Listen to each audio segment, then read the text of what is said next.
House Ferreira. I'm sorry, I've never heard of it. That's the first thing Harvey Garcia said to me. Not hello, not sit down. He said it while looking at a spot slightly above my head, the way you'd address a delivery cart. I had been waiting 3 days for this meeting, 3 days in a rented room, sending my card to his gate every morning, getting nothing back. Then a servant finally came and I put on my good coat and rode over, and the man they sent out to deal with me wasn't the Baron, wasn't the heir either. It was the second son, the spare, a kid who'd spent 4 years in the capital and came home with an accent he practiced in a mirror. I just returned from the capital and don't know the countryside very well, he said, and did a little shrug like he was being charming. I hear you want iron ore. I needed the iron ore more than I needed my dignity, so I smiled. That's right. I heard your family found a new vein. I'd like to buy a share of the output. Ha! He actually said the word ha out loud, like a stage direction. That's something Baron Ferreira should discuss with me. And besides, I'm afraid we don't have much of a share to spare. Then he explained why. And this is the part where I stopped smiling. He said some friends of his would be arriving from the capital soon. Important friends. And those friends would need iron. And since my family clearly had spare blacksmiths, perhaps I'd like to hand them over. His friends might share some credit later. Might even get me a knighthood. He said, might even get you a knighthood to a man who already had one. He was offering to buy my entire house. Not the land, not the money, the people. He wanted House Ferreira to be somebody's dog. And he was so used to the idea that he made the offer in the same voice you'd use to suggest a wine. I looked at this 22-year-old with his imported vowels, and I thought about the 400 men I was feeding, and the forge that would go cold in a month without ore, and I said the thing you say when you've decided the meeting is over. I'm sorry, Master Harvey. You've been away from the north too long. You've forgotten what it's like. Then I told him his friends would arrive to pick over scraps, and that they weren't qualified to be rude to me, and that if he pushed any further, I would flip the whole table. He wasn't ready for that. In his head, I was a country bumpkin offering him a favor, and country bumpkins don't flip tables. So he did the thing rich kids do when the script breaks. He called his bodyguards. Odd. Teach this rude peasant a lesson. 4 men came at me from the sides. My cousin Adrian was standing behind me, and Adrian is built like something you'd hire to move a piano. He dropped a shoulder and went through them. Didn't punch, didn't draw, just walked, and they came off him like water off a wall. I stepped through the hole he made, and on the way past one of them, I lifted the sword off his belt. Nice piece. Better than his job deserved. I checked the balance, decided I liked it, and threw it backhand without turning around. It went past Harvey's face and sank an inch into the wall behind him. I didn't look back to see how he took it. Adrian told me later that the man stood there for about 4 seconds before the sweat started. We rode out, fast. Because I just insulted a family in their own hall, and I am brave, not stupid. Adrian was quiet for a mile. Then he said, Derek, do we keep going? We keep going. I had ore to find, and no time to sulk. A man bends, and a man stretches. Everything you swallow today becomes a story later, cousin. Believe me, one day the Garcias will come and apologize to us. He looked at me like I'd said something touching. I want to be very clear about something. I was not being noble. I was making a note. I remembered his name, I remembered the face, and I remembered the exact shape of the smile. Then I rode home with no ore, 400 men to feed, and a blacksmith waiting at my gate who was already screaming about spearheads. My name is Derek, 3rd son of Baron Ferreira, which in this world means I inherit exactly one thing, my own name, and only if I say it loudly. I woke up in this body a few years back with somebody else's memories still rattling around in my skull, and about a week later I found out I came with a bonus feature. I called it up for the first time expecting fireworks. Von Derek, class, Knight, level 5, experience pool, 0 of 100. That was it. That was the whole thing, a cheat code that told me what I already knew, which was that I was a mediocre knight in a world full of them. I stared at it for a while, thinking, well, at least dying of embarrassment is free. Then I noticed the second page, because the panel wasn't tracking me, it was tracking everyone I trained. I had 10 militia at the time, farmers with pitchforks and a mild attitude problem, and every one of them was on that page. Names, levels, little pools of experience filling up while they drilled, and the pools overflowed. Every day the excess spilled out, and I could pour it straight back into them. I could not make myself a god, but I could take a man who'd been holding a pitchfork on Tuesday and make him a competent soldier by the end of the month. 4 to 5 times the training speed of a normal drill master. I ran the numbers on a militia team I'd been given as a graduation exercise and realized that in 30 days I could hand back a squad that looked like it had 6 months of full-time service. When the examiner came to grade me, he stood there watching them advance and retreat on the drum, and he said, so, you really do have a bit of talent. His name was Croya. He was an old friend of my father's, a standard bearer in Count Perez's order, and he'd come out personally because he liked me. Congratulations, Derek. Your score is top marks. Then he asked the question everyone asked. Was I going home? Was I joining the order? And I said no. I said I was going to be a wandering knight. You have to understand how that sounded. A wandering knight is officially a free knight, which is a beautiful title that means unemployed mercenary. Nobody recruits them. Counts already have knights. Barons have 5 sons and no land for 4 of them. You take escort jobs and bandit contracts, and you hope a war shows up before your horse dies. Croya was so confused he offered to sponsor me a whole squad of soldiers out of his own pocket if I'd come work his land instead. That is a serious amount of money. I was genuinely tempted for about 3 seconds. Then I glanced at the panel and I got over it. Thank you for the offer. I already have a plan. That was a lie. I had half a plan and no money, so I went home to fix the money part. My father received me in his study, standing with my eldest brother beside him. This is the Ferreira version of a warm welcome. Derek, as head of this house, I do not approve of your choice. It wastes everything the family invested in you. Then he switched hats. And as your father, I also don't approve. The world out there is harder than you think. He asked me one last time if I was sure. Of course, I made up my mind a long time ago. Good, and he threw a bag of coins at me. That's my dad. 12 years of night training, a fortune spent, and his entire blessing was a bag of gold and one sentence. If you can't make it, come back and work off the debt. 50 gold coins. I counted them right there in front of him because I have no shame and I wanted to know. 50 gold. For scale, a professional soldier earns 1 gold a year. My entire family, 2 villages, a castle, several businesses, brings in maybe 2,000 in a good year, and most of that goes back out to feed the guards. An ordinary man could work his whole life and never hold 50 gold at once. I could not buy heavy armor with it. I could buy a decent half-plate or 50 sets of iron-studded leather or a fully equipped squad of professionals for 1 year. 1 year. That's what 50 gold bought me. 1 year to turn nothing into something and then either come home broke or don't come home. Thank you for your generosity, I said. I'll make a name. I'll expand the Ferreira line. I hope so, my father said in the voice of a man who did not hope so. He thought I'd die in a ditch or crawl back humiliated. To be fair, those were the 2 most likely outcomes. Then I asked if I could recruit in family territory, and he said fine, take it up with the constable, and that's when this actually started working, because the constable was my uncle. Uncle Andrew is a middle-aged man with a small belly, which in this century is a genuine achievement. He got through night training decades ago by the skin of his teeth and has been coasting on the family name ever since. He hugged me at the door of the police station like I'd come back from a war. Thing, my dear nephew, I hear you finished with top marks. You should have stayed there. He said it loudly. He said it in front of people. Uncle Andrew's entire personality is standing near someone important and saying, my nephew, at volume.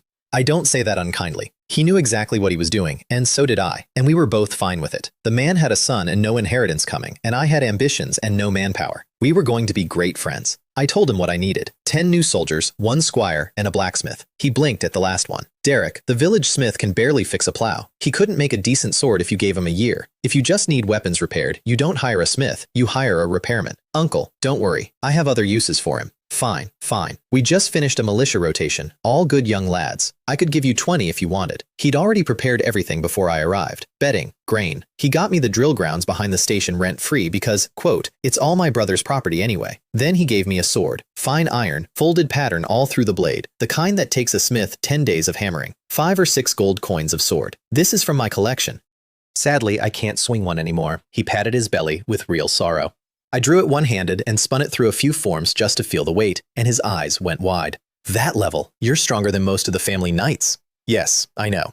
That's rather the point. And then the relatives smelled a departure and the gifts started arriving, because nothing loosens a noble family's purse like one of their own leaving forever. Third uncle sent 30 spearheads. Fourth uncle sent 3 sets of leather armor. My aunt sent 5 iron swords through a middleman, which is a very aunt way to send weapons. By the end of the week, I had 12 strong young men and a complete set of equipment, and I had not spent 1 copper of my own. I stood there looking at all of it, and I nearly sang. Back in my day, when my team was starting out, we only had 0. No, forget it. Too much. This is the joy of being born noble. A commoner knight will never know. Now, the blacksmith.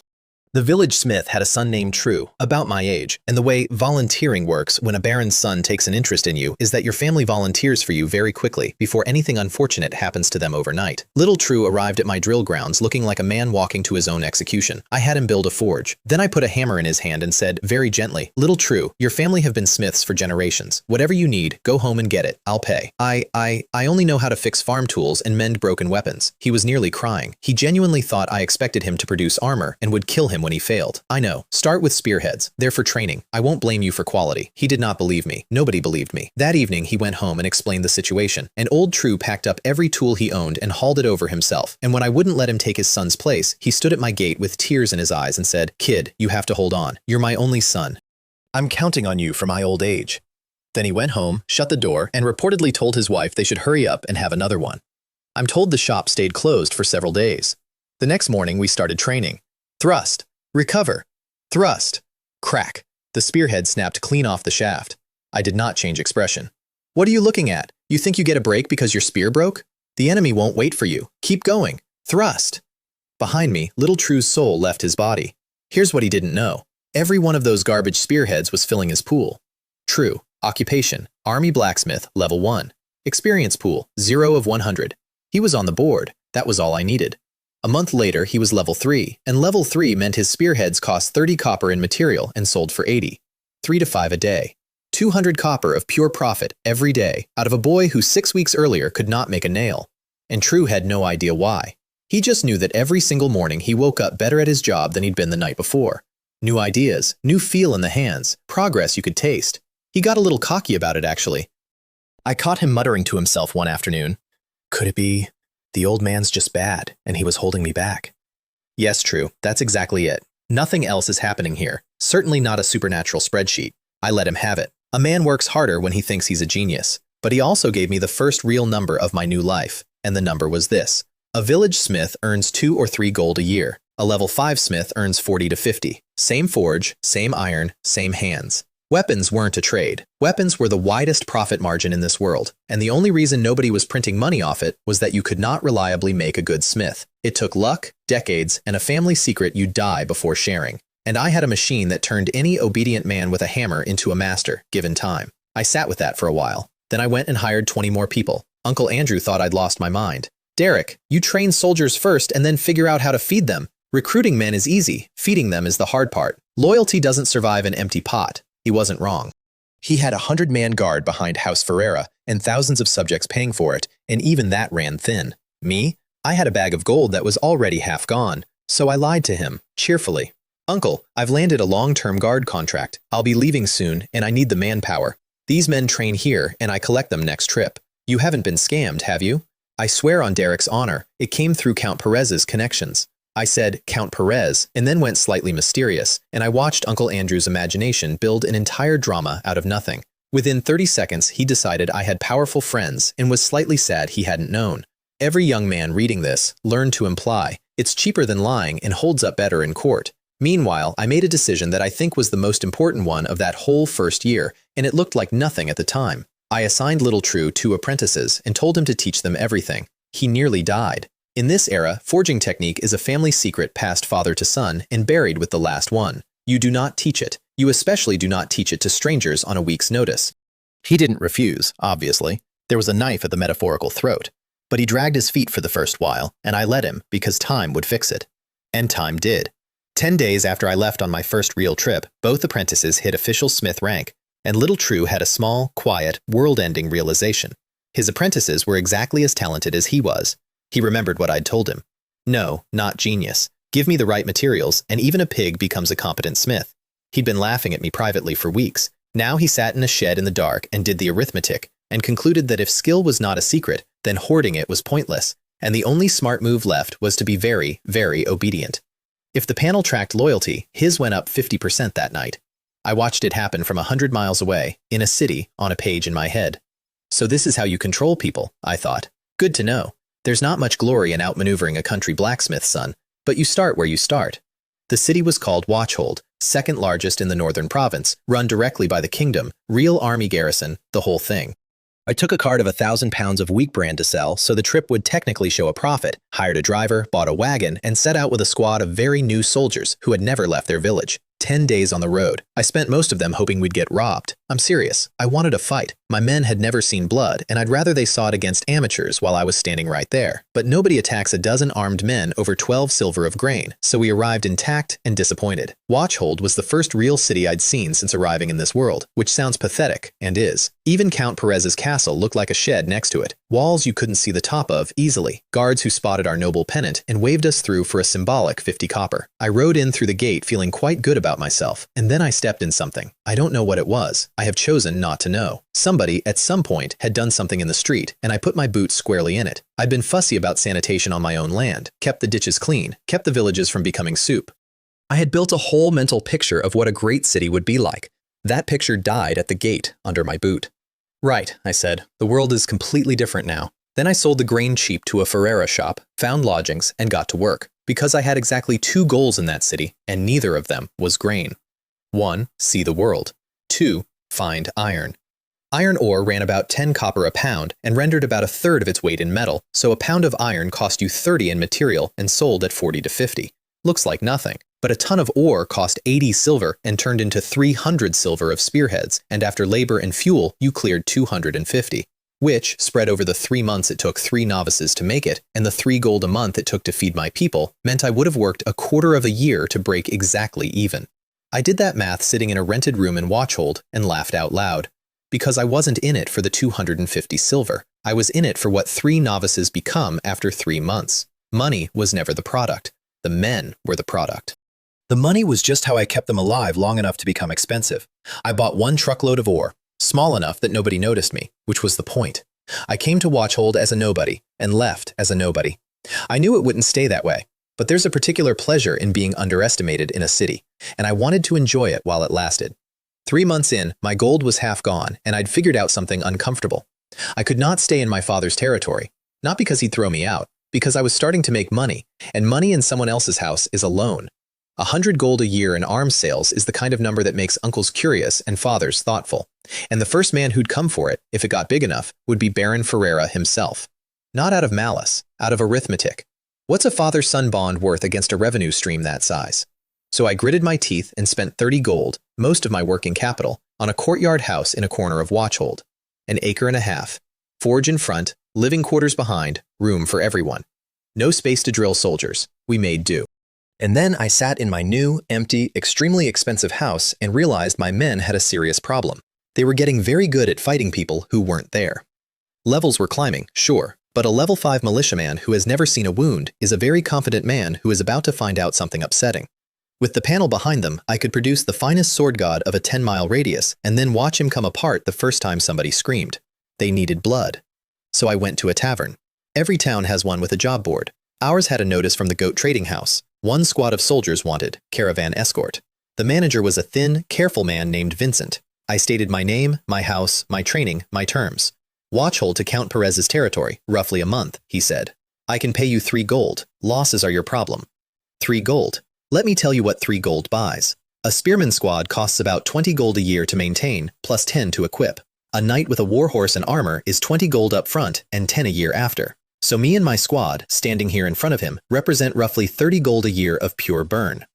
And he offered 3, for a month of risk, no compensation for dead men, no allowance for broken gear. Manager Vincent, I did not move. This is my first job. That doesn't make me an idiot. 10 gold or find someone else. He blinked. He'd expected gratitude.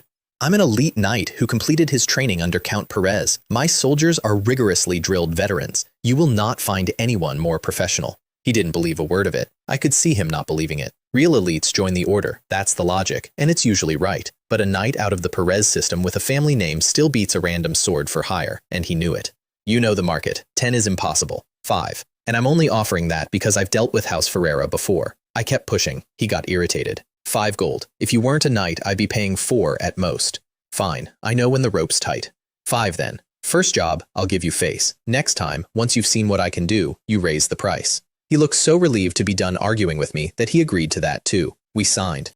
Registered it with the Chamber of Commerce. Logged it at the tavern that made the match. Breaking a contract here leaves a mark that follows you, and reputation in this business is worth more than the fee. Then I went home and did the thing I'd been putting off. I needed a squire. A knight is supposed to have one. He feeds your warhorse, maintains your armor, straps you in before a charge. Functionally, most knights treat a squire as a servant who can fight. Nobody teaches them etiquette or command. Why would you? They're tools. But a squire is also the latter. It's the one route by which a farm boy becomes a knight. And a knight, unlike a spearman, can actually be granted land. The cost is why nobody does it casually. You're paying to raise a man for years, sometimes a decade. I had 11 candidates. Talent didn't matter to me at all. The panel handles talent. What mattered was whether the man would sell me out. I picked the one who'd never once slipped out of the top tier and never once made trouble. Farm boy, quiet, did the work. Occupation, spearman, level 8 to knight squire. I gave him iron-studded leather, an iron sword, and a horse that had seen things. 4 gold of equipment and double pay. And then I did it in front of everybody. In the name of Von Derek, I bestow upon you the identity of Knight Squire and the name Simon, in hopes that one day you'll have a glorious surname of your own. He went down on one knee, badly, copying a ceremony he'd only ever watched. He was awkward and stiff and clearly terrified. Nobody laughed. Every man in that yard was too busy being jealous. For a farm kid, this was crossing half a social class in an afternoon. Serving you, Knight Derek. I, Simon, swear to give you my life and my loyalty. I pulled him up and hung the sword on his hip myself, and then I turned around to the 3 ranks of spearmen who'd been staring at his new boots, and I said the sentence that would end up costing me more than any other sentence in my life. May Simon's today be your tomorrow. Train hard, fight bravely, and I will give you wealth, status, and honor. Serving Lord Derek. Making grand promises is a skill. I happen to be better at it than most men in this world, largely because I'm the only one who intends to keep them. Remember that line, it comes back. The goat caravan was 30 or 40 people and 20-odd wagons, with maybe 20 guards of their own. Knives, swords, spears, one bow whose owner may or may not have been able to use it. Cheerful men, not strong ones. Vincent came over to greet me, looked at my 12, and stopped. Sir Derek, is this your family's private army? I don't blame him. 3 months of good food, hard drilling, and a supernatural spreadsheet had inflated these boys like bread. High-level soldiers cannot look like weaklings. The levels show up in the shoulders. Our gear was frankly poor. I was riding an ordinary horse and wearing leather with iron plates riveted on. But we were fed, drilled, and enormous, and next to the goat's own guards, we looked like a different species. Vincent's smile got noticeably more sincere. Respect in this world runs on exactly one currency.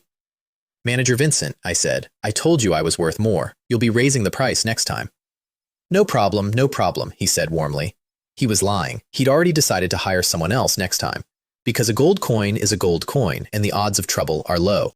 I know he was lying, because he told me later, laughing, after everything went wrong. We got through Perez territory without a scratch, ran into an order patrol, I said hello to squires I used to train beside, and watched every single one of them react to wandering knight like I'd said I've taken up leprosy. Then we left the earldom, and Vincent got twitchy. We're near the mountains now. Occasionally barbarians cross over, but the real problem is roaming mountain bandits. I knew. I'd fought them with the order, but something in the route was bothering me. There are only scattered villages and strongholds out here. It doesn't belong to any noble. Why would a caravan come this way at all?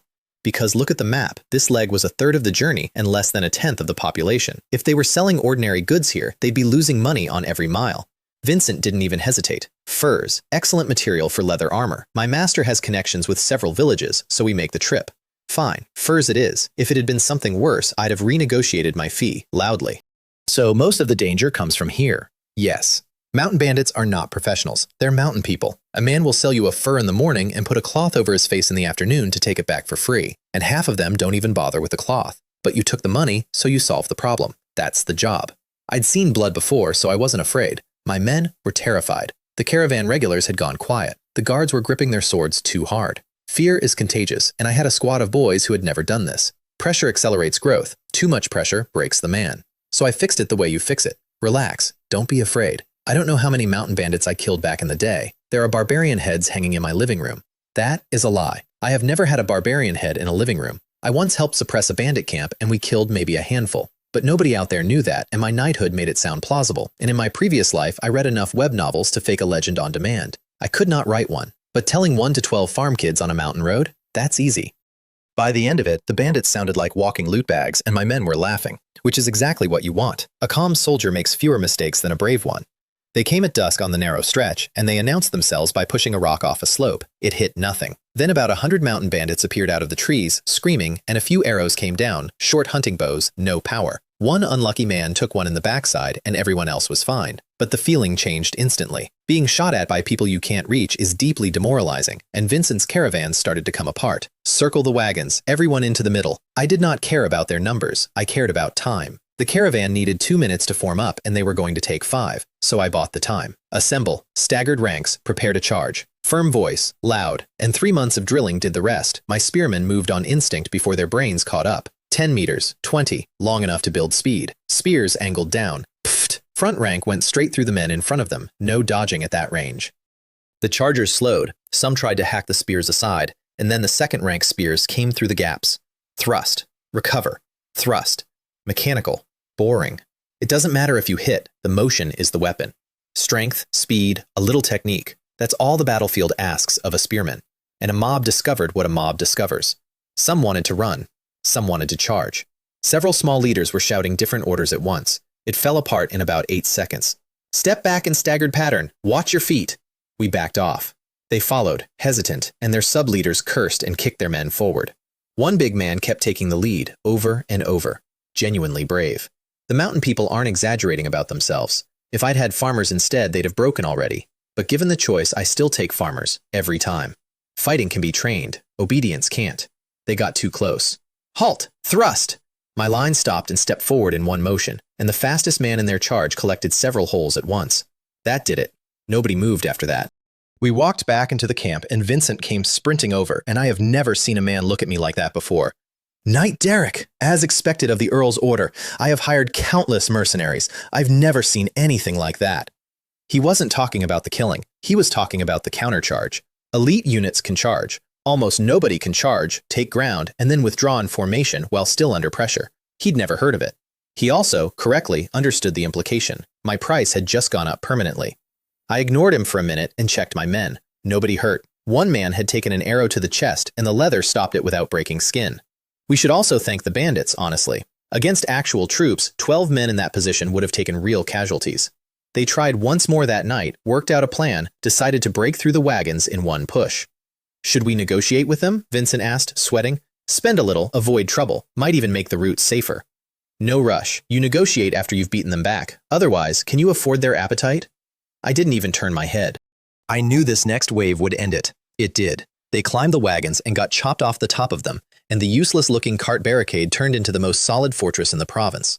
So these mountain bandits are all bark, Vincent sighed happily, and I turned around because I could not let a client walk away thinking this was easy. If it were me, I'd have burned the caravan first and waited for you to run. Not one of you would have escaped. If I still wanted the money, I'd hit you at dawn, then you'd be completely blind. Bring a few ramming logs and these wagons come apart fast. And that's before we talk about poison and ambush. Vincent went a bit gray. If this man ever changes careers, do any of us survive? He immediately stopped thinking about saving money. Spend coin to avoid disaster. Lose your life and you have nothing left to spend. The bandits left a few more bodies and gave up. They'd come out to improve their families' lives, not to die. The ones with a conscience carried their friends off. The ones without ran. The caravan lost one man and some cargo, and half of them sat down in the dirt and shook. That night, Vincent came to my tent quietly and promised a bonus when we got back to the city. Not a big one, but a real one. That's the rule. You can't ignore a man who fought hard for you, even if the contract says you can. Reason is reason, feeling is feeling. That's how business works. Two things came out of that fight that mattered more than the money. First, every soldier's experience jumped 10 or 20 points overnight. Not from the fighting, from what happens to a man's head after his first real fight. That's not a thing training can give you. At level 7 or 8, the pools basically stopped moving. That night they moved. Second, and much bigger, Warhorse, unnamed. Quality, average, 46 of 100. Experience pool, 0 of 100. My horse was on the panel. I sat up so fast I nearly knocked the lamp over. If arms are a fat business, horses are a monopoly. My cheap riding horse cost over 10 gold. A trained war horse starts in the 10s. A superior one that can carry a fully armored knight runs 60 or 70. And the real problem isn't the money, it's that you cannot buy them at any price. There simply aren't enough. And now I could grow them.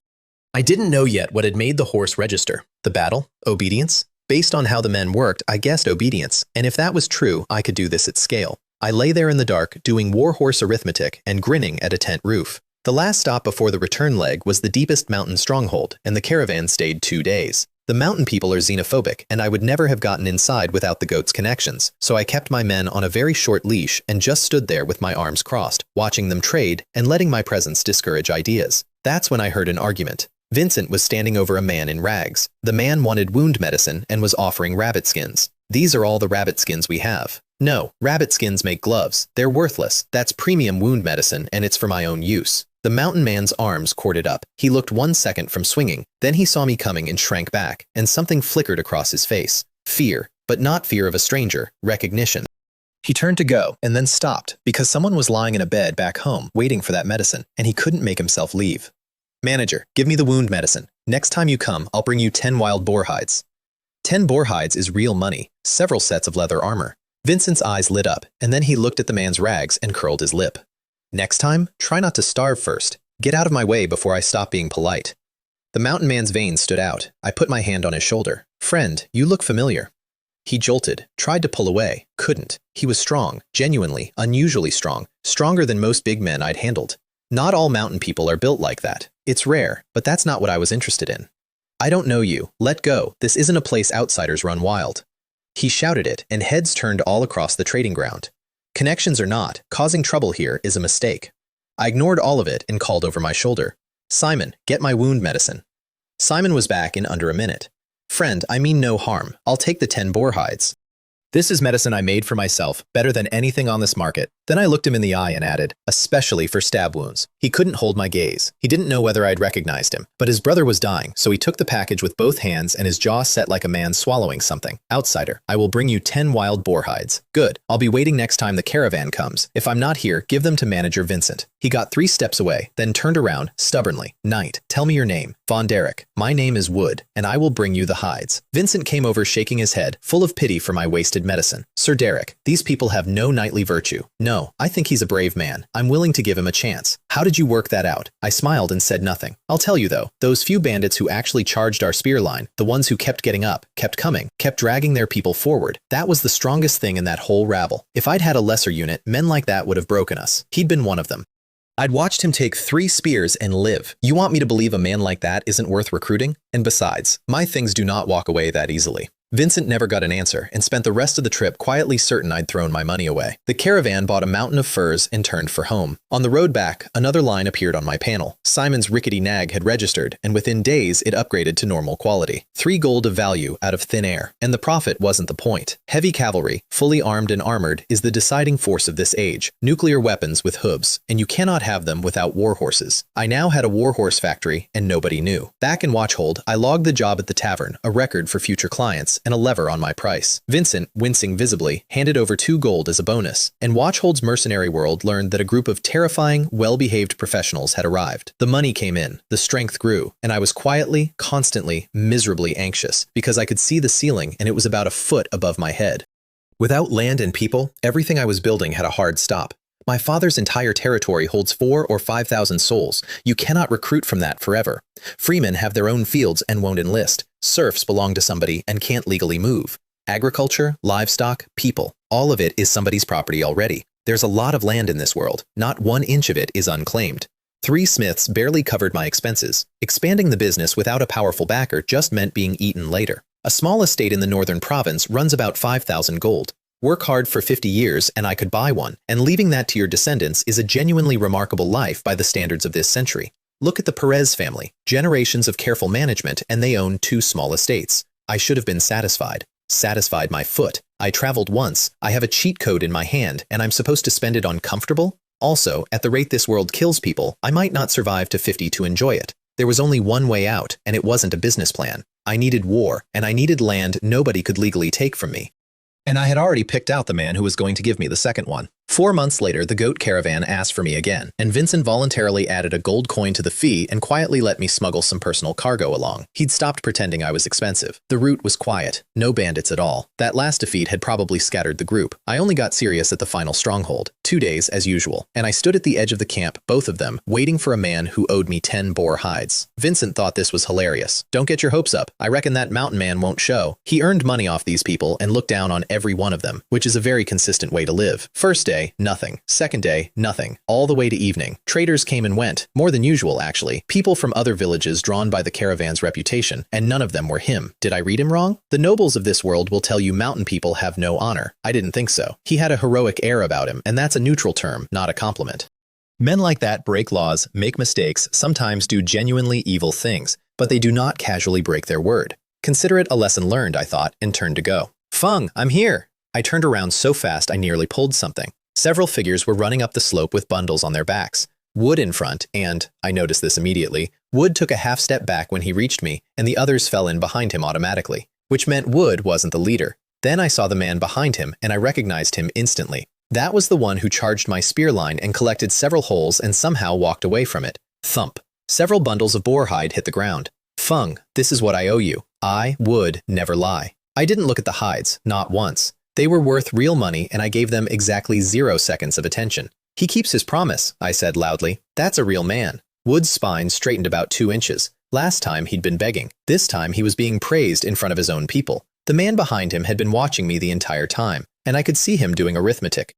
This one gave medicine on credit to a stranger, and now he hasn't even glanced at a fortune in leather on the ground. That is not how a noble knight behaves. He'd come to settle a debt. He left with a different idea. Feng, thank you for your trust. Do you dare come with me? I'll buy you a drink. Wood nearly choked. Big brother! He liked me, in his blunt way, and he was completely convinced his own brother was luring me out to rob and murder me. To be fair, that was one of the likelier readings. Trust is cheap sometimes and impossible other times. If I refused, I'd lose the opening forever. And also, I touched the sword at my hip and smiled. Why wouldn't Wouldn't I dare? Give me a moment. I called Simon over. He came fast and hostile, staring at these men the way a dog stares at the postman, and he is significantly larger than he was 4 months ago. My lord, your orders? Have someone take these away, and bring me the things I brought. I did not stop Simon from radiating menace. That's also communication. Then I turned around, all warmth. You don't mind if I bring an attendant? He nodded. If a man had the nerve to walk into a mountain camp with him, they could be friends. Simon came back carrying a wooden box. Let's go. Their camp was a couple of hours out, 3 leather tents, a fire already going, and 5 or 6 more men who appeared out of the trees as we arrived. 10 in total in front of me, and this was clearly not all of them. 10 strong men out here is remarkable. Villages up here top out at 100 people, sometimes one family alone. Nobody stays in these mountains unless they can't survive anywhere else. The other men looked at me the way you look at a delivery of free meat. The leader said nothing and watched. Simon put a hand on his sword and stayed there. And I laughed, sat down on a tree stump, and stretched my legs out like I'd arrived at my own house. Chief, no need for all this formality. Sit, let's talk. He gestured his men down and sat opposite me, open, generous. Aren't you afraid? Afraid? Why? I laughed at him. I thought you were somebody, but these mountains have narrowed your view. That got a reaction. The world isn't only the rats and insects you've seen up here. And if you're harboring other intentions, I'm free to draw my sword and cut my way out. One of his men jumped up. Outsider, don't be so arrogant. I'll kill you right now. I didn't answer. Simon threw the box on the ground and drew. I didn't even see it. There was a flash and a buzz, and then everyone was staring at a longsword standing upright an inch in front of the loudmouth's shoe, blade sunk into the dirt, having grazed the leather on the way down without cutting it. Power, speed, precision. All 3, at a range where getting any of them wrong takes a foot off. The mountain men made one collective sound. They knew strong. Strong here means a man who can wrestle a leopard. They had never seen skilled.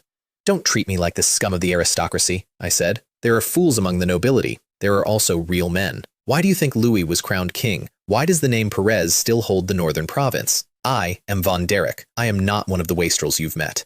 I hadn't moved off the stump the whole time. Simon, standing behind me, did all the moving that was required. I came to make friends. I don't want this kind of test again. His face went dark. Slap in the face, and it stung. But here's the thing about this world. Some men fear power, some worship money, some are just afraid to die.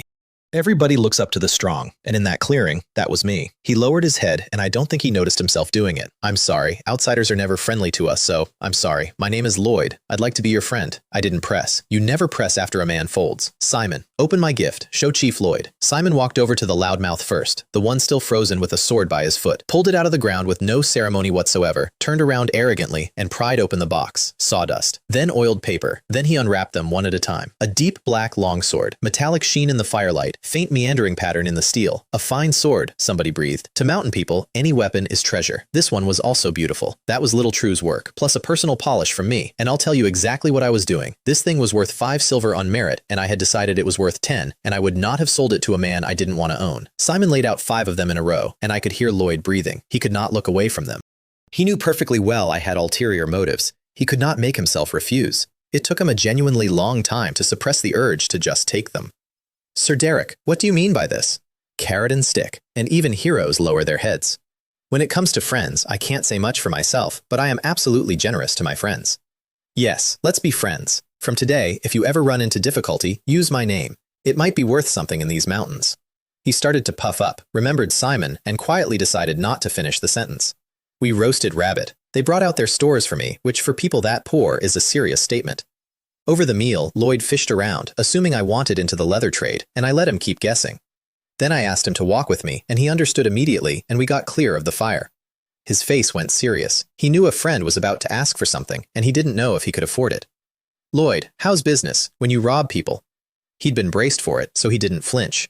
We scrape by. This isn't a major route. We only get small merchants. Supplies cost a fortune up here. We barely eat. I believe you barely eat, but it isn't only small merchants passing through, is it? I know how this world works. Every caravan runs on relationships. Without connections, you get nowhere, and the nobles and officials don't need to threaten anybody. They just build checkpoints.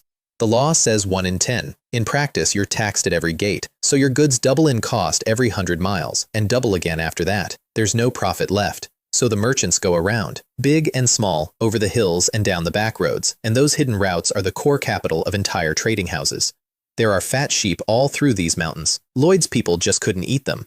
He went very quiet. Here's a suggestion. Why not expand? Grow the operation. These caravans aren't going to march an army into the deep wilderness to punish you. If you want to sell what you take, plenty of merchants will pay a low price. Weapons, I can supply. I can even train your men properly, like real soldiers. How about it? He looked up so fast his neck cracked. You want to recruit me? No, and this is the important part. This is friends helping each other.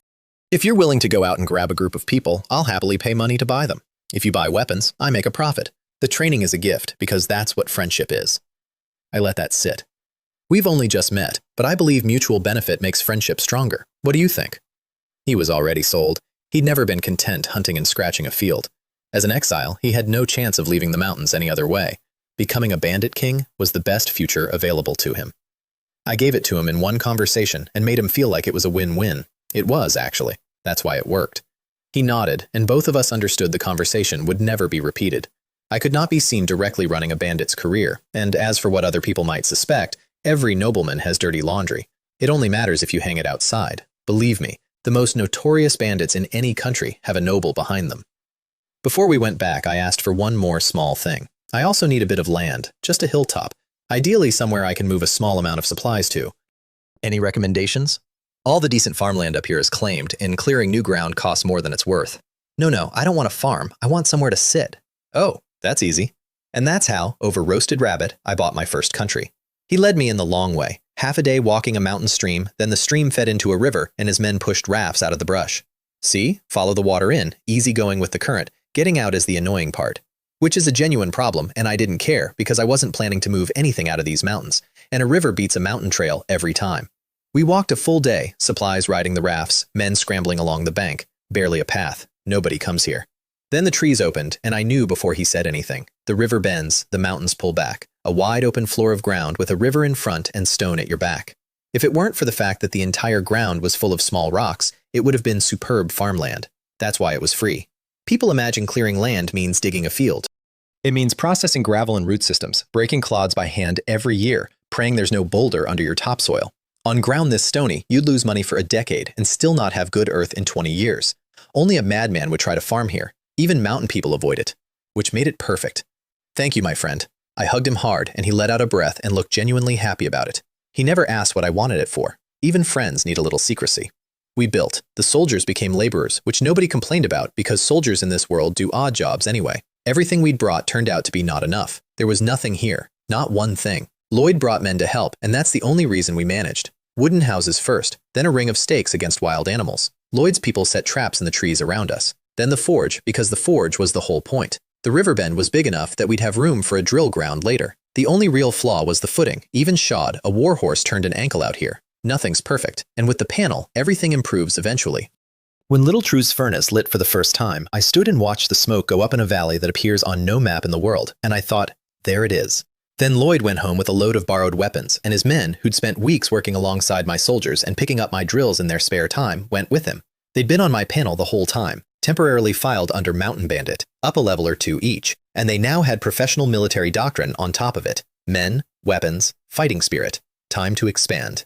A night owl trading caravan came through the mountains a few weeks later, not backed by any local noble, so they avoided the checkpoints. High-quality armor and weapons from the kingdom's heartland going one way, war horses and leather and refined ore coming back. Hundreds of people, most of them serious veterans. They'd walked this road for years and knew it so well that bandits generally didn't bother. They camped for the night. Lloyd brought his men in close, and behind him came a group of fully armed mountain bandits moving in a way that startled him. Those nobles outside really are something. 1 month of training and everyone's improved this much. He'd stopped underestimating outsiders after that. A noble who can train troops like this holds a card he could not imagine. So he took my advice seriously from then on. But tonight was about making a first impression. A light flashed ahead. Wood had gotten forward and confirmed. No sentries. How little do these people think of us? Which was fair. Nothing had ever happened to them. Who worries about a few dozen mountain bandits? Quiet. Charge in, kill a lot of people, and leave. Flames went up. Dozens of bandits went through that camp. And by the time the caravan understood what was happening, a batch of cargo was burning. Several men were dead, and a lot more were wounded. At dawn, Lloyd released one hostage with a message. Where did these bandits come from? They made you carry a message? They call themselves the Mountain Wolf. They say if we pass this way again, we buy a Mountain Wolf flag first, and no bandit in the region will touch us. Otherwise, he didn't have to finish that sentence. The caravan master ground his teeth. Paying for peace is not new. He'd done it before. It's cheaper than losing a route, and much cheaper than losing it repeatedly. How much? By wagon size, 2 silver each, which is lower than checkpoint tax. Deliberately, because if the price ever exceeds the toll roads, they just take the toll roads and Lloyd gets nothing. The master laughed bitterly. He couldn't work out what the mountain wolf had stolen, but it was obvious somebody was advising them. Fine, I'll buy. Flag stations both directions. Lloyd couldn't watch every trail in those mountains, so if you fancied a gamble, you could skip it. Some did, and it went badly for them. And here's the part I liked most. While Lloyd was attacking caravans, he was also establishing rules. He used force to absorb the smaller bandit gangs and imposed his order on them. And at every flag stall, his men did a little cross-selling. Want leather? Want a weapon? Want a war horse? Good quality, low price. There is always a buyer. He kept growing. He kept resupplying. And every single sword in his men's hands came out of a forge in a valley that officially didn't exist. Of course, the ceiling is there. How many caravans are there really? For now, it was enough. I was short-handed again almost immediately, which is the permanent condition of my life. Even buying a dozen prisoners off Lloyd only got me basic labor. Untamed slaves need time to prove themselves. So I picked up a pen. Dear second uncle, your nephew's business is going well and he urgently needs help. I hear cousin Adrian has completed his night training. I hope to invite him to come and assist. I wrote a lot of words, and every one of them meant the same thing. Lots of money, come fast. Because Adrian's night training was organized by House Ferreira itself. No prestige, mediocre quality, and inside the family he wasn't even first pick for anything. Better to gamble outside than rot at home. Uncle Andrew is not a subtle man, but he is a smart one. He read between those lines instantly. I sent Simon back with a few soldiers, and they were not empty-handed. Soldiers' wages for their families, gifts for Andrew, and resettlement money. Resettlement money for what? For recruiting, obviously. Andrew ran my duo village in everything but name. If he decided to bend a few rules, nobody could stop him, and he'd take real risks for his son's future.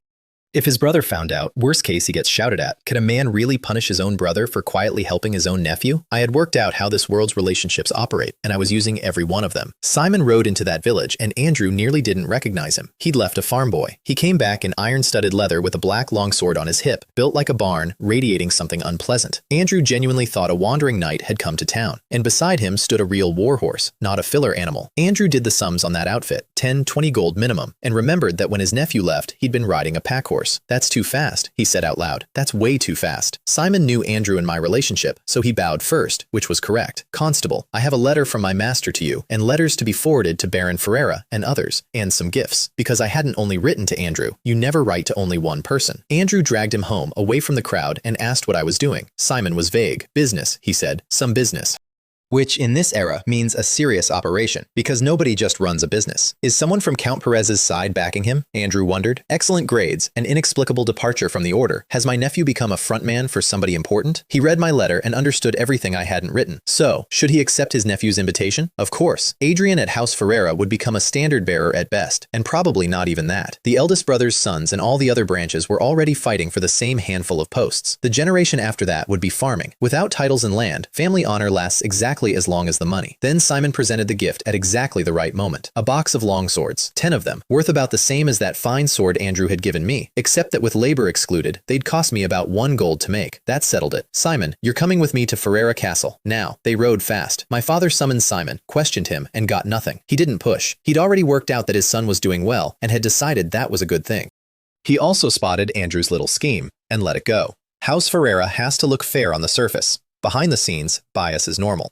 I was the most promising son at that moment, and I got the slack. He just hadn't expected Andrew to swing the hoe quite that hard, because Adrian was, at that point, a nobody in the family cavalry. No title, no post, and the night training was basic education with a fancy name. My father agreed, and Andrew took him away the same day. Adrian sulked. Family equipment, family warhorse, family weapons, all of it stayed behind. Going out to make your own way is fine in theory and awful the morning you actually do it. So Andrew gave him the talk. You're going to your cousin. Do you think he'd mistreat you? Serve him well, exactly as I serve my brother. Derek is your lord now. Don't get sent back. If you come back, I'll give the family to your younger brother and you can farm. Ruthless, or maybe just a man who's been swallowing his own frustrations for 30 years and finally found a place to put them. I can't go any further. My son still can. And while he was teaching Adrian how the world works, he emptied his village. 50 strong young men. 50. Enough that the next year's planting would take a hit. And Andrew did it anyway, and he did it before my father could react. I was genuinely surprised when Adrian arrived with a crowd of farmers behind him. Then I got over it because population is the only resource that matters. Welcome, Adrian. I gave him trust immediately because he was blood, and because in this era, blood relatives are not automatically reliable, but they are the best odds you get. He was steady, he had no scandals, and as the son of a village constable, he had no independent power base to build on. He'd had a basic education and noble etiquette. Hardworking, no fantasy ambitions. Perfect deputy. First thing I did was put him on a real warhorse and give him a full kit. Then I opened the panel and his portrait was already there, faster than the farmer's, which told me he'd arrived mentally prepared. Conditions here are basic and very harsh, but we have the essentials. My business needs manpower, and you've come at the perfect time. I trained the new men together, then split them by temperament, army, or forge. 5 squads, 3 of spearmen, 1 of swordsman, 1 of sword and shield. And the forge went from 3 men to 20 in a single afternoon. 20 smiths. Once they were trained, that would be thousands of gold a year, which immediately created a new problem, and it was the same problem that would rule the next 2 years of my life. Where do I get that much iron? Adrian solved it, which is the first sign that hiring him was the smartest thing I did that year. He listened to me complain about ore for about a minute, then pointed at a horse walking past. We can't touch Watchhold's business, but there's one product nobody refuses. No nobleman in this world will turn down a fine warhorse, and more importantly, nobody investigates where a smuggled one came from. Ever. It's the one commodity with a permanent amnesty attached. I had been sitting on a warhorse printing press for months and using it to mount my own men. In my defense, I'd been busy. But Adrian had grown up watching noble politics from underneath, and I hadn't. I knew this world's rules, he knew its habits. I was being careful. He looked at the same board and saw enormous amounts of room. Start with the family. If you have war horses, your uncle will agree to anything. I turned that one down because I had a much better client in mind, but he'd cracked the door open, and after that I got a great deal bolder. Here's the arithmetic that changed my life. A nag costs 3 to 5 gold. An ordinary riding horse is over 10. A horse good enough to be a war horse is double that. A superior war horse that can carry a fully armored knight is 60 or 70, and that's the northern price, where we breed them. In the south, it's double or triple. 9 months. That's how long it took me to walk a poor quality horse up to good quality. Feed and labor, 10 copper a day. Just over 1 gold in total. Buy at 3. Sell at 17. Repeat forever. And the profit was still the least interesting part, because a warhorse isn't money, it's a key. Warhorses buy you things money can't. I bought a batch of nags, assigned grooms out of the slaves, and started the clock. When they came up, I took 5 of them and a squad of squires and rode 2 days to a place I knew very well, Knight Croya's fief, my father's old friend, the man who'd examined my graduation and offered to sponsor me a squad. 2,000 acres, 70 or 80 families farming it for generations. He could raise his own troops, set up his own toll gates, exercise real administrative powers. A minor knight with land already has more rights than a merchant who buys an estate outright. He never used most of them because his land sits practically on the earl's doorstep, and putting a toll gate there is a creative form of suicide. It made him 200 or 300 gold a year regardless. He lived better than 99% of the human beings on this continent. I timed my arrival for one of his days off. He assumed I'd come crawling. That's the natural read. Young man goes out, gets his teeth kicked in, comes back for a job. And the earl happened to be expanding the order right then, so the timing even made sense. Then his butler leaned in and told him what had ridden up to his gate. Knight Derek is accompanied by 7 cavalry and a dozen war horses, fully equipped and looking very respectable. Respectable is the lowest compliment one nobleman can pay another. It's also not a word that applies to everyone. Croya thought, did I guess wrong? Then I came in grinning and he was sure of it. Uncle Chloe, I've come to ask you for a favor. Straight in with a joke, because our families had been friends for 2 generations and my father fought beside him. Treating each other like strangers would be the insult. He laughed, with that fond edge older men get. If it's within my power, just ask. Though, little Derek, you seem much more cheerful since your adventures. The old Derek would never have spoken to him like that. That man was serious and formal and, I suspect, quite boring. I let the observation sit. A year away explains a lot, and a touch of humanity makes collusion easier. People think clean lines are best. There aren't that many clean lines, and it only takes one person to fail to draw one for the whole thing to become an obstacle. Then I took his arm and walked him outside. A row of brown war horses in front of his gate. Even the lesser ones were hard to tell from the good ones. 7 or 8 were obviously superior at a glance. A fine horse, he said casually, because he commands a banner. He spends his life around men and horses and is very hard to impress. Derek's doing well, he thought. Look at all these animals.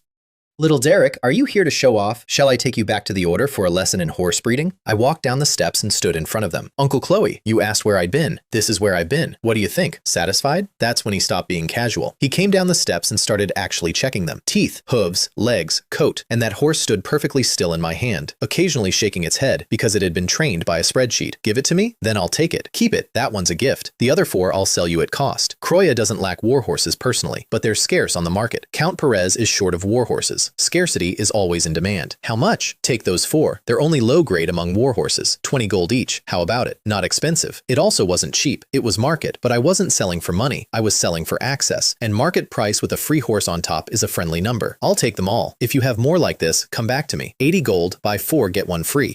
If you want more, uncle, I'll send another batch next month. I tossed the reins to Simon. Oh, that's too much. I can't accept a gift like that. 16 gold each, effectively. Well under market. That's not a discount, that's a signal. Tell me what you want to do, he said, and I'll see if I can help. See, that's what human warmth is.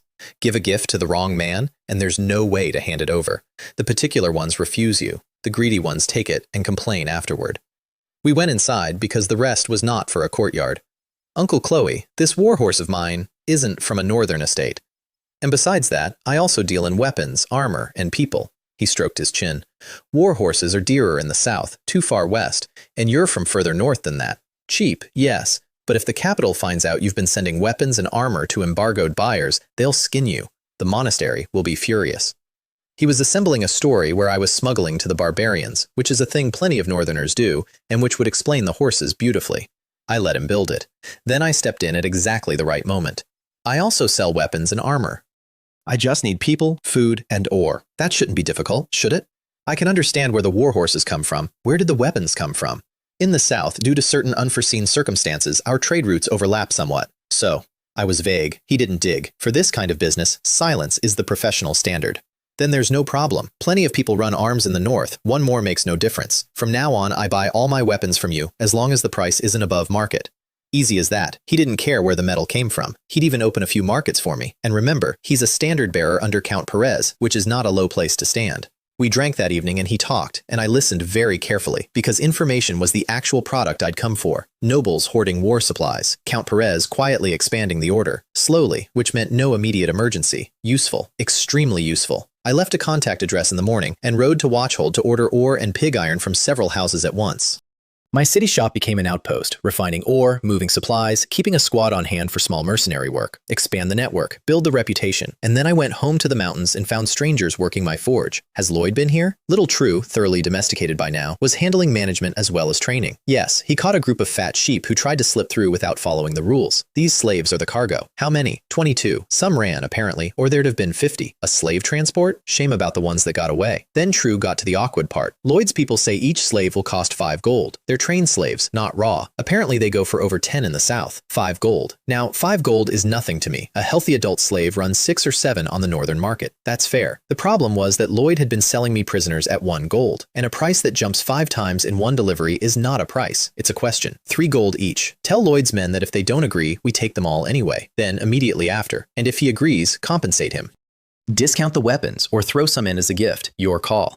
Both halves matter. He needed to learn that I set the price. That's the rule, and rules you don't enforce aren't rules. But you also cannot let a man walk away feeling robbed. The compensation wouldn't cover his loss. It wasn't supposed to. It was supposed to say, I saw you, and I'm not treating you like a mark. He took the 3 gold and never floated another price at me again. Then I did something I'd been putting off, and it turned out to be one of the load-bearing decisions of my life. I opened the panel and started reading the slaves, roughly 30 of them, counting caravan prisoners, mountain captives, and various unfortunates who'd ended up in Lloyd's hands. 5 or 6 had been showing up consistently on the board, which meant they'd resigned themselves and established a basic floor of loyalty. The new arrivals, most of them were already on the list too. Obedient, which makes sense. My operations are profitable and I don't starve my workers. Even slaves need feeding before they can work. Whips and blades too, obviously. Kindness and severity. But that's the point, both. I walked the camp with my attendant and stopped at man after man and asked one question. Take up arms and fight for me, and I'll grant you freedom for your merits. Or toil here until you die. Choose. Nobody chose the second one. People will always gamble against a life sentence. I didn't give them jobs. I kept them next to me, training and fighting, grinding the wildness out of them, because habits build loyalty better than oaths do, and because if a man vanished off the panel, I'd know immediately. I also could not simply treat them like free men on day one, not out of cruelty, because the free men were watching, and if a slave's first day is identical to a soldier's 3rd year, your soldiers stop believing in the latter. But the latter had to be real, and they had to see it. And it worked instantly. Several new portraits appeared on the panel that same afternoon and began sharpening. Everyone is watching, I told them. Work hard, stay loyal, and I'll give you a chance at freedom, even at rising above others and making a fortune. Otherwise, stay here and die of old age. Men will follow you a very long way if you are the only person who has ever offered them a second option. 10 months after I walked out of the order, I broke through. Von Derek, Class Elite Knight, Level 1. Level 10 is where a knight stops being a knight and becomes something else. Stronger body, sharper technique, quicker mind. At that point, talent has hit its ceiling, and training does effectively nothing. The only thing that moves you is the pool. Facing any soldier or servant in that camp, I felt nothing at all. Little True hit 8 the same season, and 8 is where a smith starts making refined iron. Refined iron here is a catch-all. Steel counts. There are 2 ways to get there. Hammer and fold it 10, 100, 1,000 times. Or mix metals and play with quenching and annealing until you have an alloy. True went the first way. And one morning he simply understood the tenfold method, the way you suddenly understand a joke, and started producing genuinely superior material. Because of my rules, he didn't hoard it. He taught the others immediately, and their pools jumped hard. That's the thing nobody in this century has noticed. Superior technique doesn't just make better swords, it makes better smiths. Same talent, different inheritance, completely different ceiling. Better steel meant we could finally try armor. Half-plate first. A well-made half-plate is worth as much as a warhorse. Output was pitiful. Technical limits, so we brute-forced it with manpower. Solve whether we can, then solve how much. The first time I put on our own half-plate, I felt something I hadn't felt since arriving in this world. Safe. And with an elite knight stamina, I could wear it all day and still fight 3 or 5 more rounds. Only full heavy armor would have troubled me now. Vincent showed up in the mountains that month with the goods I'd ordered. Grain and iron, in quantity, hauled personally. Sir Derek, what are you doing ordering this much grain and iron? I'd paid half in advance, so he wasn't going to refuse. On the contrary, the more he hauled, the more he made, and he was up at least 30% on the trip. Manager Vincent, my old friend, would you truly refuse a business opportunity? Don't ask too many questions. These aren't sensitive goods. He accepted that instantly. And here's why he stopped caring. He was standing in the mountains. And in the mountains, the people who control the resources are the mountain people. And he was doing a business with certain risks attached. So he wisely kept his mouth shut. And the small frost between us from the previous trip evaporated the moment we stopped competing. Then I showed him my product line, and Vincent's professional soul left his body. He inspected the weapons. Good quality. Well under market. Enormous resale margin. Prepare 20 half-body armors, 100 iron swords, and 300 spearheads for me. That is enough weaponry to equip a baron's guard. The half-plate alone was almost impossible to source in that volume.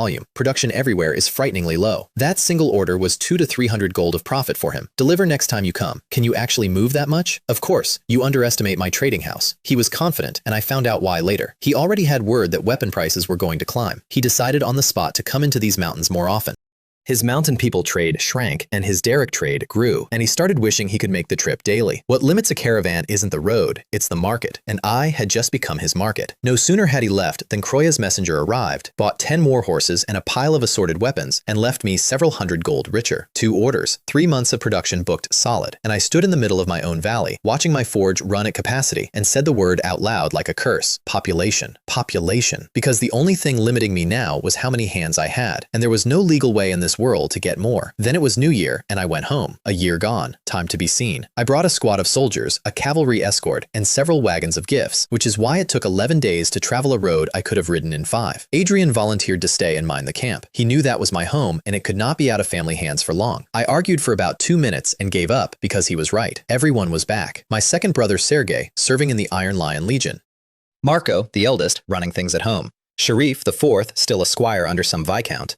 My mother had been talking about me constantly for a year, and my father was, by all accounts, extremely tired of hearing it.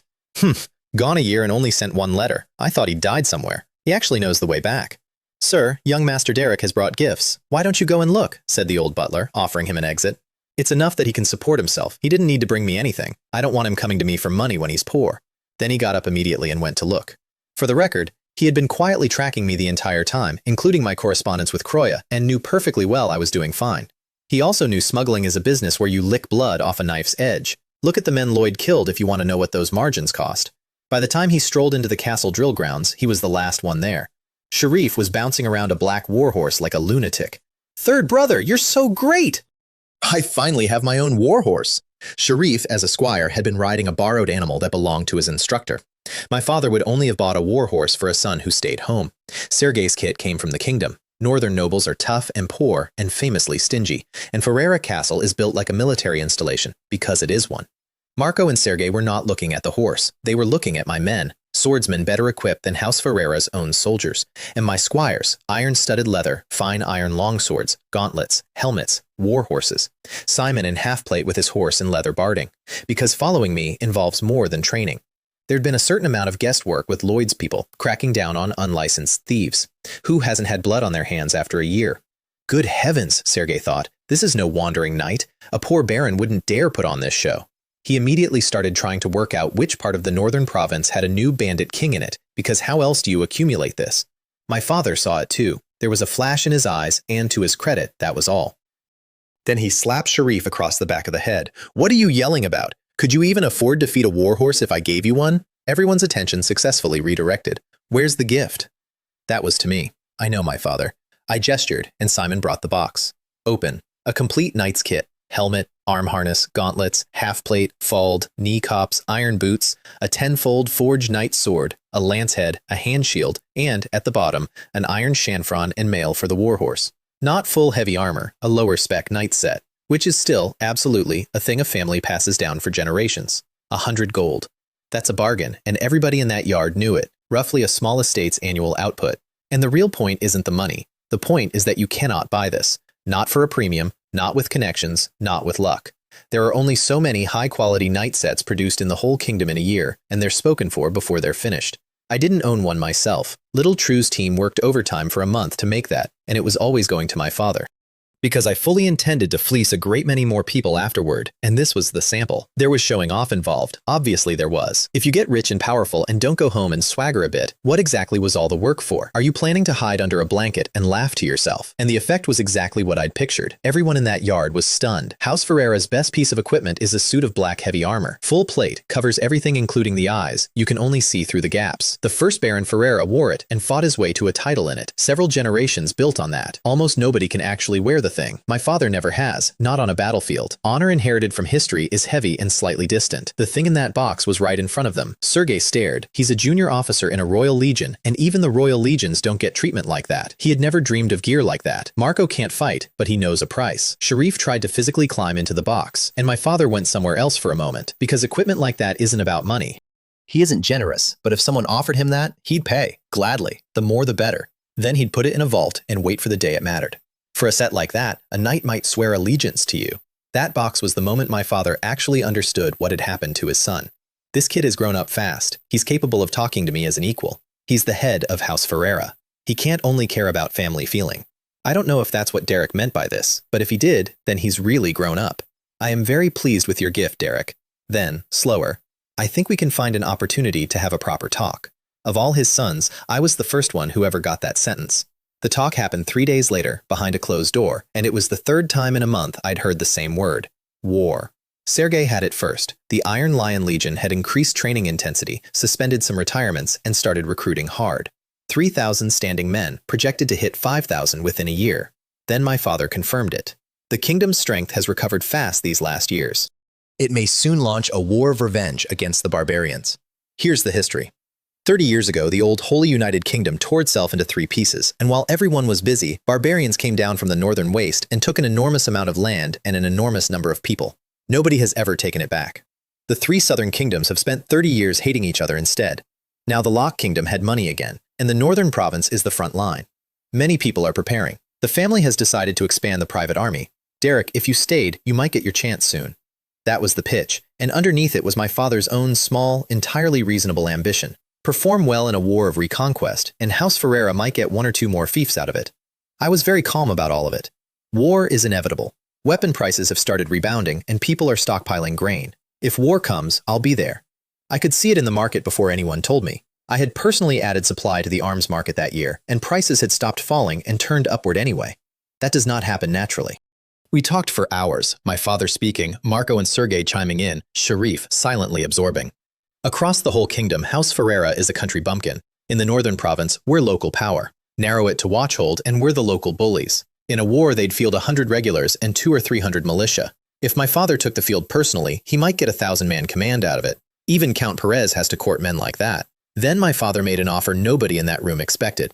Derek, if you need anything now, the family can advance it. But you will pay a sufficient return. I did not hesitate. I need population and land. Outrageous, absolutely outrageous ask. That opportunity does not come around. He agreed anyway. The family estates are yours, but you'll pay taxes on them from now on. 2 miniature estates, a couple hundred people each, a little over 1,000 acres between them. Valued at 10,000 gold, which is low because the price excluded the land value and the serfs. That was my father caring about me in the only vocabulary he has. My brothers' faces did a thing. Nobody could tell whether this was a genuine transaction or the beginning of a succession problem, and my father, who does not want anybody having illusions, turned it into a negotiation immediately. Derek, what return can you offer the family? War horses, weapons, armor, cheapest price, highest priority of purchase. And once I have my own fief, the estates go back to the family. Not enough, not enough. Then let my elder brother bring the soldiers and train with me. I guarantee I can produce elite troops. So you're confident in your training. Your soldiers are certainly good. Done. And then he immediately spent the rest of the meeting making it clear this was a special deal and not a change in the succession. Sergey, work harder. I'll use my connections to get you promoted quickly. Because junior officers are cannon fodder in a real war, and my father knew it. I can help, I said. I'm sure the Iron Lions won't refuse a shipment of cheap weapons. Sharif, finish your training and go find your third brother. Marco, prepare to train. Even if you never fight on the front line, you should be able to hold the family's foundation. Go train with your brother. Half his sons in one afternoon quietly assigned to me.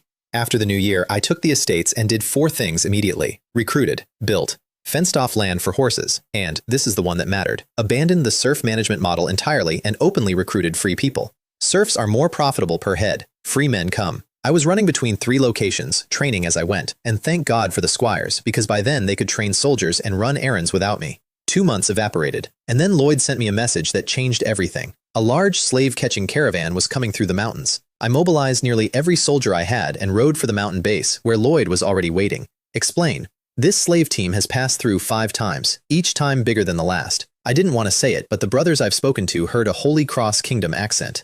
They pay my toll, and this is the safest route, so they've been switching to us. This time they gave prior notice. 5 times in under a year. That is not a business, that's an industry. Can we just buy the cargo? No. It's a shipment for a big shot. The catchers are on the buyer's side, and they're very cautious. A big shot, connected to the Holy Cross Kingdom. I laughed, and there was nothing warm in it. He's forgotten the War of Division then. The shame of the barbarians hasn't been washed off yet, and the divided lands are further away than ever, and this man is trafficking people to the Holy Cross. Slavery is legal here. That's not the issue. The issue is that this batch was obviously not legally sourced, and the Holy Cross Kingdom shares a border with us and a mutual enemy in the barbarians, and the 2 of us have spent 30 years fighting each other far more often than either has fought the actual barbarians. Whoever was selling people into that could burn. Also, and I want to be honest with you, those were 200 and something bodies, and I needed bodies more than I needed air. Both things are true. I did the sums, and I also meant the speech. We'll eat this piece of fatty meat. Lloyd went pale. Because he had to live here afterward. Breaking his own rules on a route he'd spent a year building would destroy his reputation, and reputation is the only asset a bandit king has. And if the people behind that shipment came looking, it would be his mountains they burned. Derek, should we talk to them again? Maybe we can buy it after all. I stared at him until he had to turn his head. Then I said, I won't do it here. I pointed at the map. At a spot well inside the Holy Cross Kingdom. Why does everyone use these mountain trails? 2 reasons. They avoid the checkpoints, and this range connects 2 countries, so it's the easiest place on the continent to cross a border quietly. Smuggling is always the best margin, and the Holy Cross Church is the most powerful, most corrupt, and most conservative institution in the South, which makes an enormous list of goods illegal there, and an enormous number of senior clergy extremely rich and extremely bored.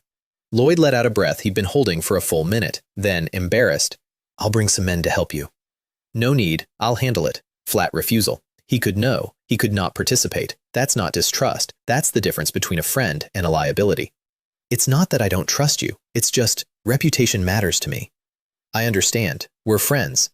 I don't let friends lose their interests doing things for me. 5 days inside the Holy Cross Kingdom, and no prey. Sir, how do you know they'll pass here? Simon, flat on his stomach beside me in the grass, genuinely puzzled. In our territory, they're rats. Anyone who catches them can deal with them. Here, they can operate openly and honestly. If it were you, would you stay cooped up in the wilderness? He got it instantly. No, I'd go into town and rest as soon as possible. So this is the shortest route. Exactly. The most cautious slave hunter alive cannot stay wound tight forever. On their own turf, they relax. That's the whole plan. I put it at 90%. They came. And they were worse than I'd estimated. 200 or 300 slaves, hands and feet tied with straw rope, moving at the speed of misery. And no more than 50 catchers. 50. Which makes sense once you think about it. They'd had protection in the Lock Kingdom, so armed pressure was never really the job. It was an escort run. And they'd already crossed the dangerous part. Also, they had no scouts. None. I had picked the only piece of cover for miles, a low mound so unremarkable that no reasonable person would think you could hide behind it. Beyond it, flat plain. Every warhorse quiet, I whispered, and every warhorse was quiet, because they were mine. I walked my horse to the top of the mound, counting under my breath, and there they were, a long line curling around the base. I mounted. Everyone mounted with me. Lowered the lance. Charge! They didn't have a single scout. They died a worthy death. Hoofbeats go from nothing to everything in about 4 seconds, like war drums, only faster. Most of them hadn't turned around before 12 riders were on top of them. This was my first charge, ever. I trained it 1,000 times and never done it, and the moment my lance hit, I felt resistance come up my arm like a wall, and my whole body start going backward. I actually watched the wooden shaft explode, but my arms let go on their own. 1,000 repetitions had made the decision without me, and my knees did the rest, and my warhorse threaded the wreckage like it was a training yard. I got the knight's sword off the saddle hook. A knight's sword loses some edge and gains a great deal of weight, and as my horse slowed, I swung it left and right and dropped several men without particularly aiming. Someone was roaring, trying to organize a counterattack. The cavalry behind me went through that idea without noticing it existed. There was almost no resistance at all until my horse stopped completely. I squeezed my legs, brought him around in an arc, and looked back.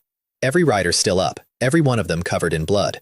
The spearmen had come around the back of the mound and were doing something considerably more brutal to the rear of the column.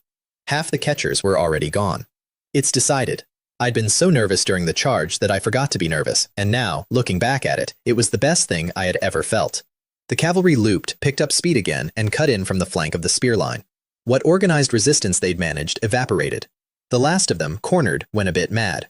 "We are Ha!" A man who looked like the leader started giving his name, the universal noble move, "Do you know who I am?" And I threw my knight's sword at his head.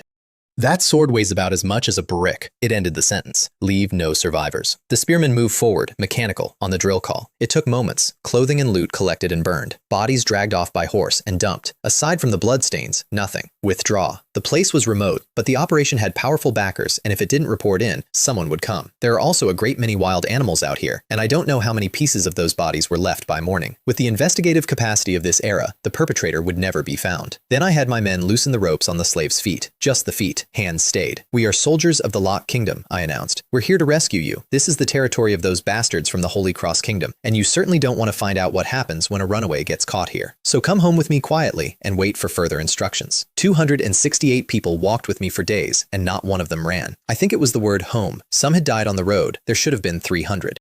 200 able-bodied men unburdened. That's 200-man companies. Under normal circumstances, I would never support that many soldiers. The cost is insane. But war was coming, and every coin spent now would return at a ridiculous multiple. So I moved back into the mountain base and started training, harder than anything I'd run before. Fortunately, supplies were plentiful, or that regimen would have killed people. And I started teaching my squires properly. Formations, commands, tactics, morale management, contingencies. I ran simulated battles and made them play both sides. Even Simon, nominally still a squire, functionally a servant with a title, quietly changed class on the panel. Simon, class knight, level 9. Some of them didn't meet the formal standards. All of them were absolutely qualified in combat skill and basic military knowledge. With deputies like that, I could be in 3 places at once, which is exactly what I started doing, traveling constantly between sites with a few attendants, which was itself training for the men who came with me. And on one of those departures, in front of everybody, I gave Simon a quiet instruction. "Be careful.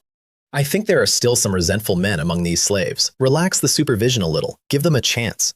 Simon had noticed the troublemakers. He did not believe they'd actually try. "They wouldn't dare. They've seen what we can do. The treatment isn't bad, and there's a path to freedom. Remember something." I put a hand on his shoulder. "Always prepare for the worst. These men aren't satisfied with excellent treatment, which only tells you they'll cause trouble. Power clouds judgment. You can't apply the reasoning of a normal man to everyone. Before you consider victory, consider defeat." Then I rode away and left him thinking. He took the warning seriously and made preparations in secret, and, sure enough, the moment the guard rotation loosened, someone got ideas. "We want to go home. What's the difference between these people and the slave hunters? They treat us like slaves, too." Which is not an unreasonable thing to say, honestly. Though the men saying it had a more specific problem. Their power is terrifying. Have you forgotten what happened to the slave hunters? They've had a few more days of training than us, that's all. I'm not bad either. Here's the actual mechanism. After a few weeks, the slave soldiers could not keep up with the new recruits because the recruits were on the panel and they weren't yet, and they could feel the gap widening without understanding why, which is exactly why some of them turned. No matter how you look at it, we're the ones holding others back. We're going to be the discarded dregs. If we don't gamble, aren't we just waiting to be cannon fodder? 2 days of coordination. They picked a night, and their reasoning was that once a riot starts, nobody stays uninvolved. One man riots, everyone gets suspected, so the others would have no choice but to join. Simon got the news before they finished planning. Because they had underestimated human nature in the opposite direction. Conditions were good, the guards were armed, and not everybody wanted to die alongside them. Using these fools as a stepladder was far simpler than rioting. Simon was, in his own words, completely dumbfounded. The Lord guessed right again. He never forgot that sentence after that. He appeased the informant, promised him a corps command, and waited.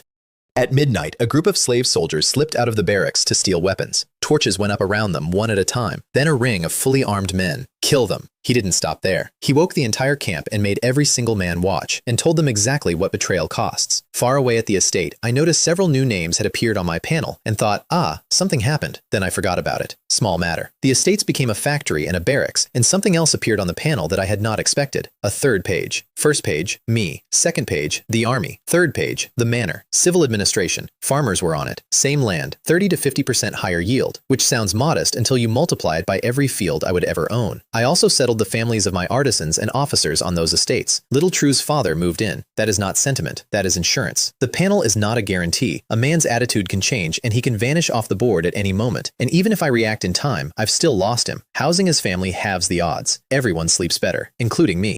I could get away with all of it because the entire northern province was arming and restrictions had gone soft. Under normal conditions, a training operation the size of House Ferreira's would have brought the Kingdom Legion around to ask questions. Nobles can raise troops, but suddenly launching a full military campaign invites the wrong kind of curiosity. I used the window to mass-produce blacksmiths. Level 4 or 5 is enough to make simple weapons and assist a master. That's all I needed. And then one morning, Little True came to find me, blushing like a boy in love, and showed me a suit of armor, better than the one I'd given my father. As the smiths improved and multiplied, quality had gone somewhere new. Not full heavy plate, but everything from the warhorse to the rider was encased in steel, with cowhide at the joints for flexibility, and the horse and mail heavy enough that ordinary blades wouldn't do anything to it. A complete set costs more than 20 gold. It needs a master and 7 or 8 smiths, about half a month per set. We can only spare 2 teams at the moment. Put it on me. Even at my physique, I felt the weight.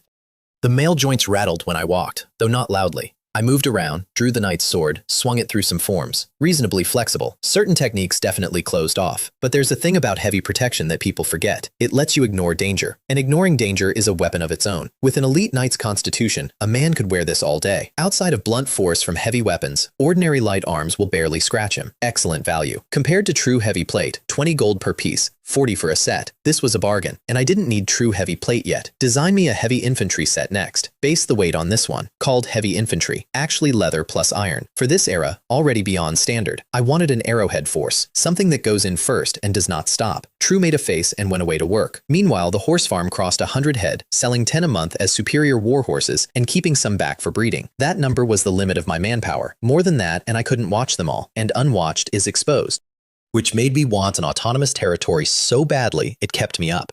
Somewhere the kingdom's power was weakest. Barbarian country met every requirement.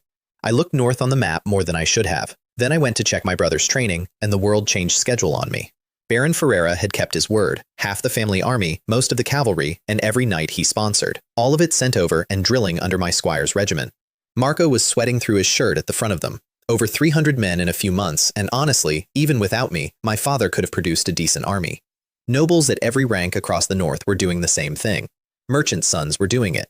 War news had gone through the province like a fire in dry grass. Most of them showed up on my panel, incidentally, which told me something interesting about who they thought they were following. Marco pulled a handkerchief off a servant and wiped his face. Out here, he'd stopped bothering with noble etiquette entirely, which suited him. Derek, how long have you been standing there? Not long. You've made great progress, brother. Father will be surprised. Your training is genuinely impressive. Where did you recruit these subordinates? I think their skill exceeds the family knights. Nonsense. These are men on the verge of elite. How could a country baron's sponsored knight compare? That's entirely down to how hard you work. Look at my attendants. Their training volume is higher than yours. Keep this up for a few years and you'll be right there with them. He found that extremely reasonable, and we changed the subject, and then he handed me the piece of news that started the war. I hear the king has issued a mobilization order. After spring planting, legions are forming in the south and the center. They're preparing to march north. Forming after the planting means no disruption to the harvest. 2 or 3 months to assemble and arrive, which puts them in the north just as the autumn harvest ends.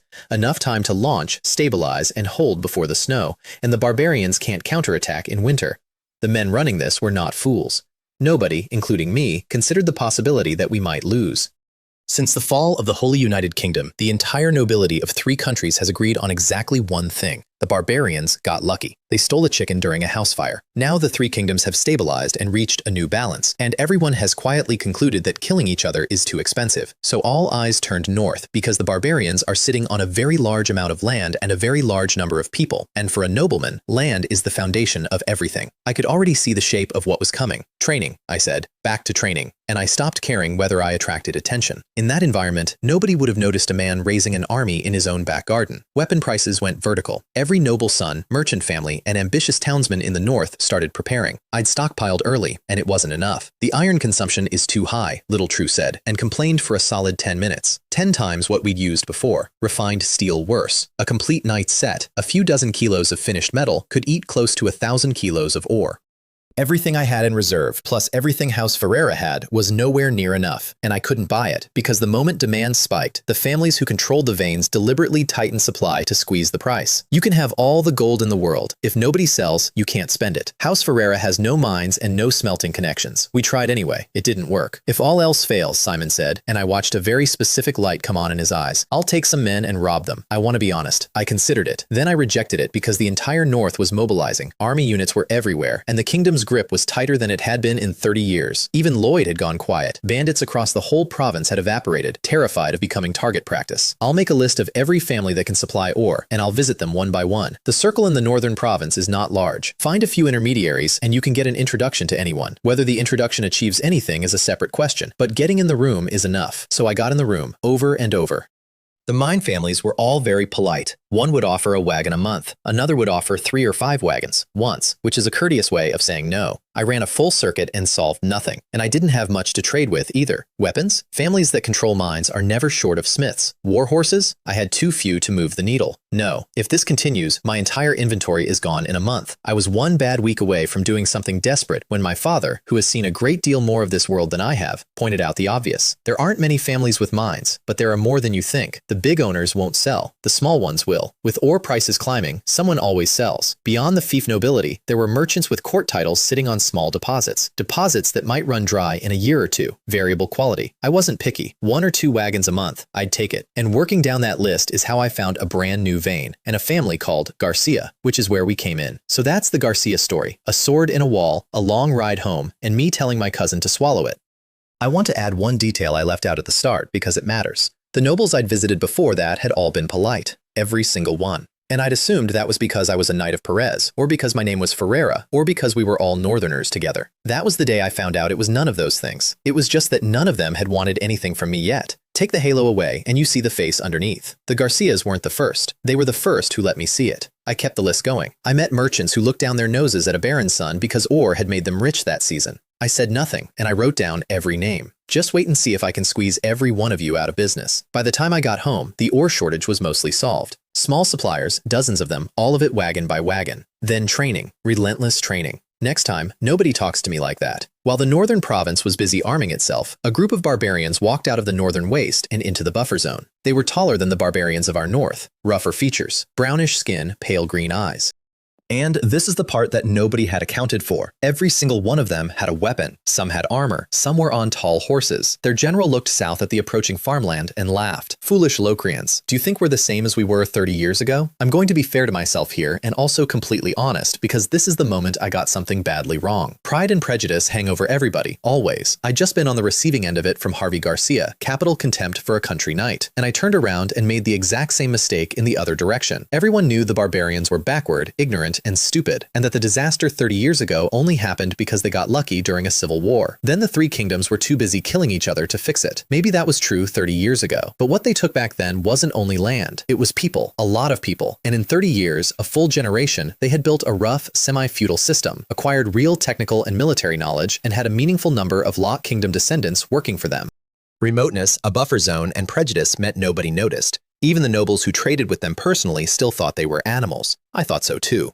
So how many people in the north were actually clear-headed? Answer, none of us. They took 4 or 5 cities in a matter of days, and they beheaded a count. The news reached me 10 days after the invasion started because news moves at the speed of a horse and a horse has to get past a war. House Ferreira convened immediately. The barbarian vanguard has reached Ironwall City. My father was already at the map. If anything happens to Ironwall, the entire northern half of the province falls. Watchhold is the next target. Look at the map and the northern province has 2 lines. Iron Wall in the north, facing the barbarians and the Holy Cross Kingdom. Watchhold in the south, closer to the interior. We're on the Watchhold side. Count Perez's territory sits in the middle. If the intelligence was right, small groups of barbarians had already crossed Iron Wall, and Perez's land was probably already being raided, which meant we were next, and there was nowhere to run to. I estimate the governor's order will arrive soon.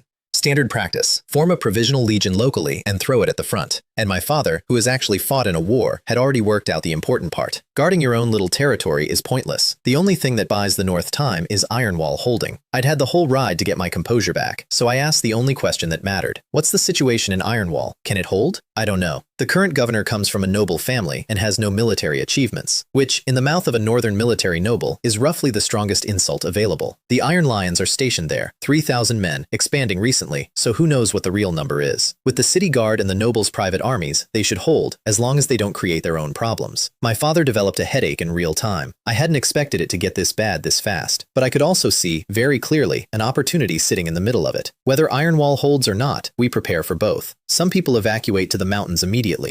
Father, you stay and hold the family. With the castle, we can survive anything unexpected for a while. My elder brother and I go. We can't stand by. Because here is the logic that the North understands in its bones. If the organized army of the northern province is destroyed, then every noble fighting alone dies afterward. Whether Iron Wall holds or not, we fight. There is no third option.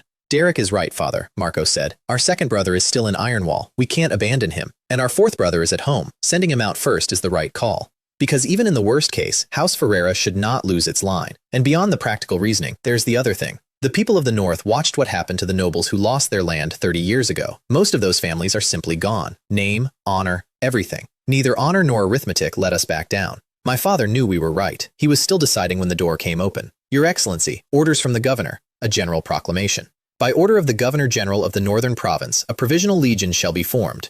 Count Perez is appointed commander of the 2nd Provisional Legion and is ordered to assemble within 3 days and set off to relieve Iron Wall City within 10. All merits earned in this battle will be recorded, and those who achieve them will be rewarded with titles and land after the war, without any stinginess. The governor hadn't given up, and he was thinking clearly. As the highest authority in the province, he could issue that on the king's behalf, and the king would absolutely honor it afterward. Because if the crown reneges on that promise, the crown's credibility dies. My father made up his mind. Do as Derek says. Leave some soldiers. Marco, take the rest. Which put the family's power under Marco. I was, officially, an independent operator. I'll speed up recruitment and intensify training so they can be used if needed. Then, at the door, quieter. Derek, look after your brother. That last one wasn't a baron talking. I will. Everyone, prepare to depart. Adrian, take my orders. Tell Simon to bring the men out. Food, weapons, war horses, everything ready for battle. 10 days. Count Perez had 10 days to reorganize an army, and it takes a day to reach us from his territory at a gallop, which is when a year and a half of paranoid over-preparation stopped looking like paranoia. Large numbers of my men were level 7 or 8. New recruits were generally 5 or above. I had elite knights, elite squires, and elite infantry. The very first batch had almost all crossed into elite. The army cares more about discipline than individual strength, and the difference between my men and other men was genuinely hard to see with the naked eye, which was fine. And if anyone asked why my soldiers were like that, I had a simple answer prepared, which was that I would break their legs. House Ferreira put out 5 knights and 300 soldiers plus hastily recruited farmers. I put out 20 cavalry and 200 infantry, personally, out of my own pocket, with another 100-odd left behind to train and guard. I picked up Simon's slave soldiers outside Perez territory, and we rode in under my own pennant. Tens of thousands of men were already at the camp when we arrived. The knight handling registration looked at the badge on my chest and smiled. Sir, state your family name and troop numbers. I'll register you, and you'll wait for the Earl's arrangements. I had deliberately worn my Perez order badge somewhere extremely visible. Most of the officers under Count Perez have an order background, that's a faction, and in an army, factions eat first. Von Derek, Knight. 200 elite infantry, 1 retired Perez Knight, 2 Derek family knights, 20 squires, and 50 militia baggage handlers. I gave him the exact figures. I know how provisional legions work, and lying to a registrar is how you get assigned to hold a hill. He walked over and inspected them, and apart from the baggage handlers, every man was fully armed.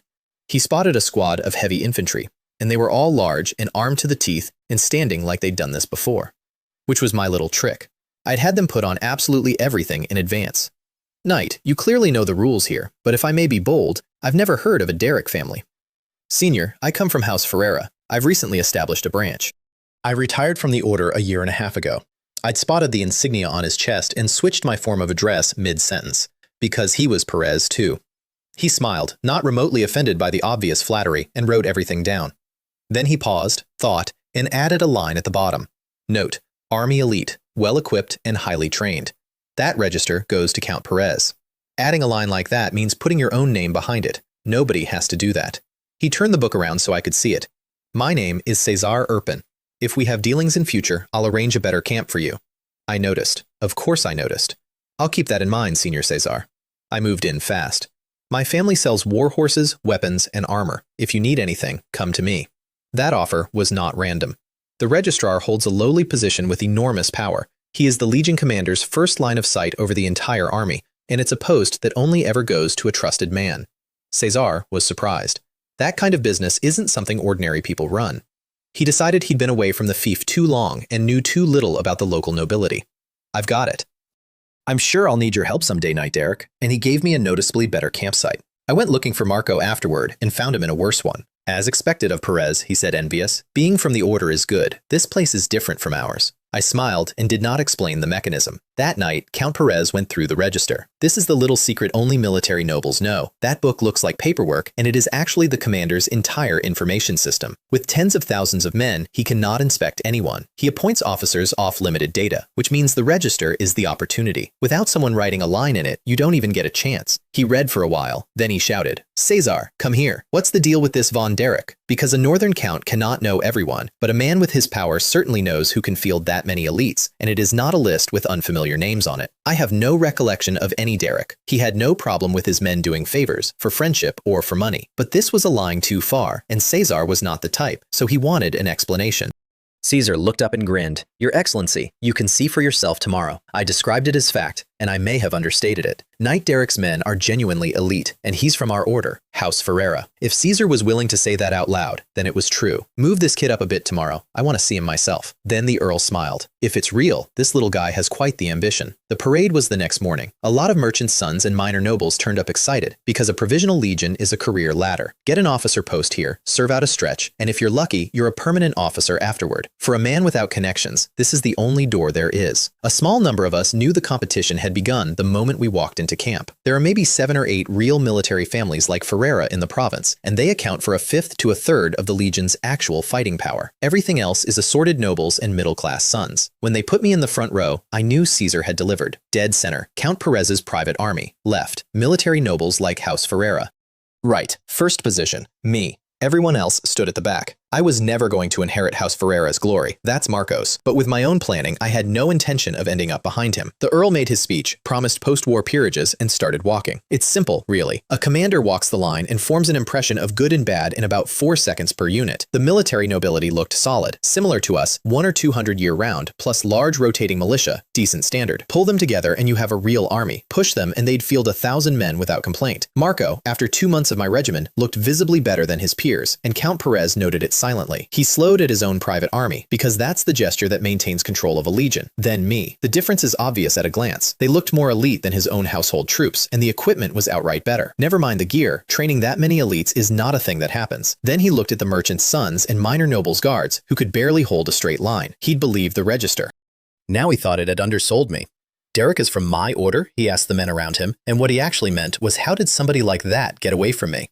Someone gave him a quick summary immediately. These bureaucrats are not to be underestimated. They'd seen my position on the field and had already collected everything. What a pity. He'd have tried to recruit me again if there were time. In the meantime, the stronger the men under his command, the better. He came closer and said something that changed my life.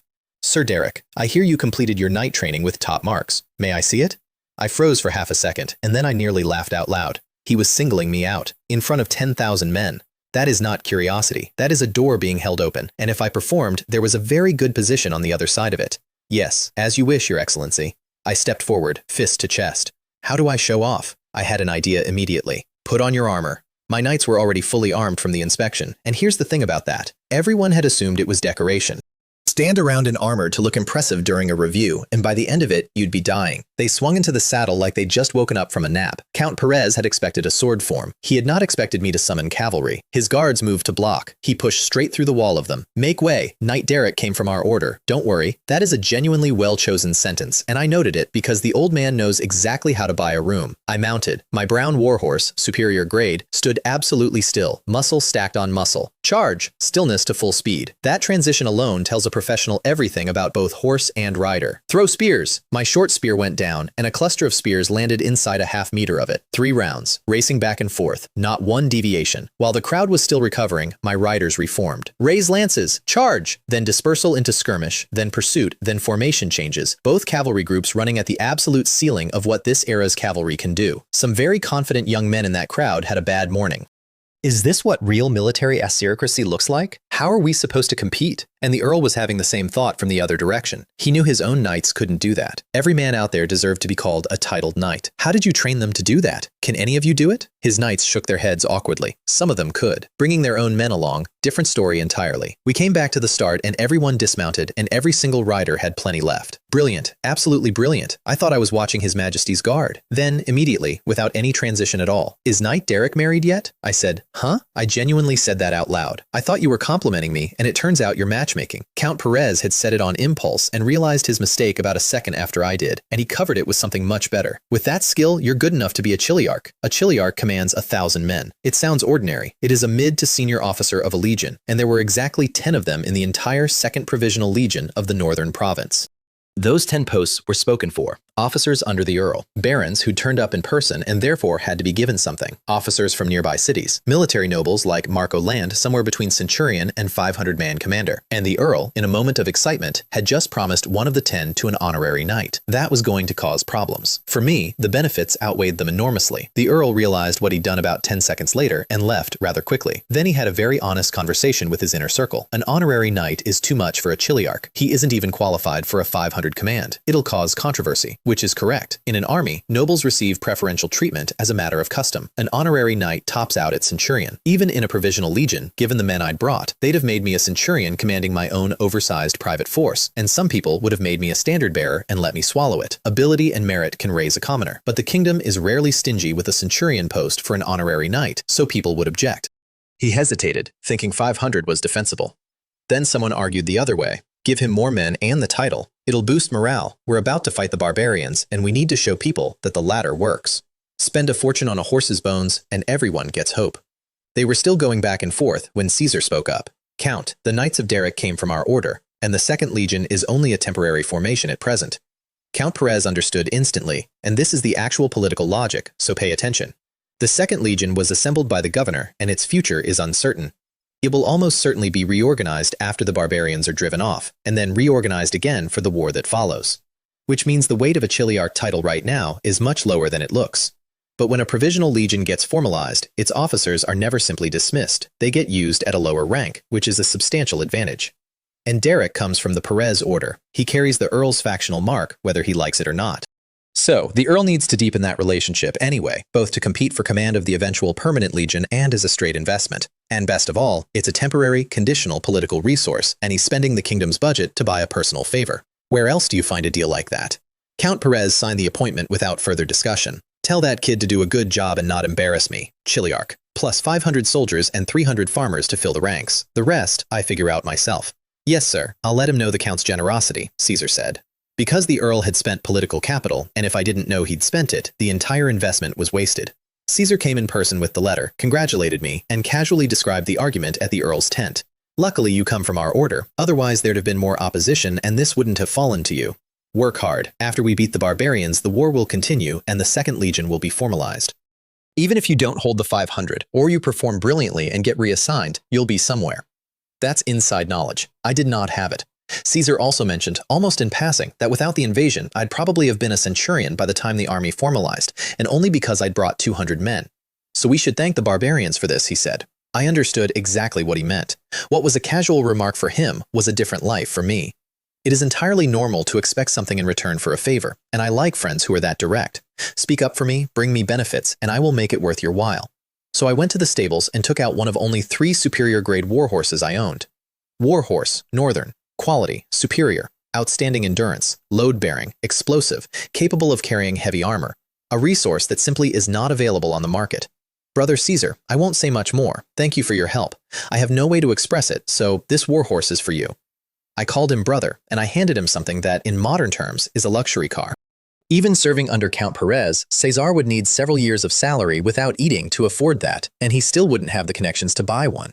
He stood there like a struck bell. He tried to refuse. I got more agitated than he was. I acted like refusing was an insult, like not taking it meant he was against me, and given the atmosphere we'd built, what was he supposed to do? So he led my warhorse out of my camp in a daze, and didn't come back to himself until he reached the middle of the army. Derek, what a generous man. It looks like I chose right. And obligation being what it is, he felt he had to reciprocate. That afternoon, a group of very high-quality recruits reported to me, because who knows the composition of an entire legion better than the registrar? Men from knightly or merchant families with no background whatsoever, who joined the 2nd Legion with a handful of carefully chosen soldiers. Clean records, energetic, not freaks or scoundrels, literate enough to guarantee obedience, which is to say, the absolute best recruits and junior officers in the Legion. He'd also deliberately separated Marco from me. Marco is House Ferrera's heir. I was out on my own doing God knows what, and Caesar had decided to keep those two things apart. As my friend, he had to lend a hand. I know exactly what a warhorse is worth. That one was cheap. Taking command of 1,000 men is not a promotion, it's a problem. I kept 100-man company intact and reorganized everything else with the new arrivals. Knights and merchants who'd brought their own troops got deputy or standard bearer posts as custom demands, and every deputy got a corporal underneath him who was mine, and every standard bearer got a deputy who was mine. That's how you take 1,000 men in 3 days. Also, I had the panel, which meant I would know exactly what I owned very shortly. And a chiliarch has absolute authority, which includes killing a few people at will. Nobody tested it. That evening, I threw a small dinner and invited not just my own men, but every junior officer I'd inherited. Adrian, incidentally, was now leading a full 100-man company as my flag bearer. When one man attains enlightenment, even his chickens and dogs benefit. Adrian would not have had that chance in a lifetime of ordinary service, and I could see him deciding, permanently, that he'd bet right. A meal doesn't win hearts. It does let people learn a face. The army is not a game, I told them plainly. Some of you have studied military theory. That is not enough to take on more responsibility. Command, logistics, handling troops, there are 100 details in each. I was born into a military family and served as a knight in Perez's order. I believe I have more experience than all of you. Ask me anything. But if you delay us on the battlefield, don't blame me for what happens next. I had a legitimate reason to stand there. I had demonstrated it publicly. I had background and service. Plenty of people were unhappy about my appointment. Not one of them was in that tent. We marched in batches. 10,000 men is not much on paper and is an enormous army in this century, and not everyone is capable of moving one. You don't just walk. You queue, you stagger, you sequence. As the newcomer, I had no missions. Move forward, that's all. 5 days of walking slowly. 15 days since Ironwall was besieged. Then, on the 6th morning, hooves everywhere and the whole legion buzzing. I rode up a rise to look, and when the cavalry passed my company, I saw a flag I'd looked at every day for 3 years. It's the Perez Order, the eagle head banner. I'd been wondering where they were, and the size, it had doubled, and the ranks were clean, which meant these were not fresh recruits, squires, and knights who'd already served. That's when I understood something about how this world actually works. Every year, the order graduates retired knights and squires like me, and the earl cannot afford to keep them. So he spends his own money training knights for the surrounding nobles and merchants, which looks like philanthropy and isn't.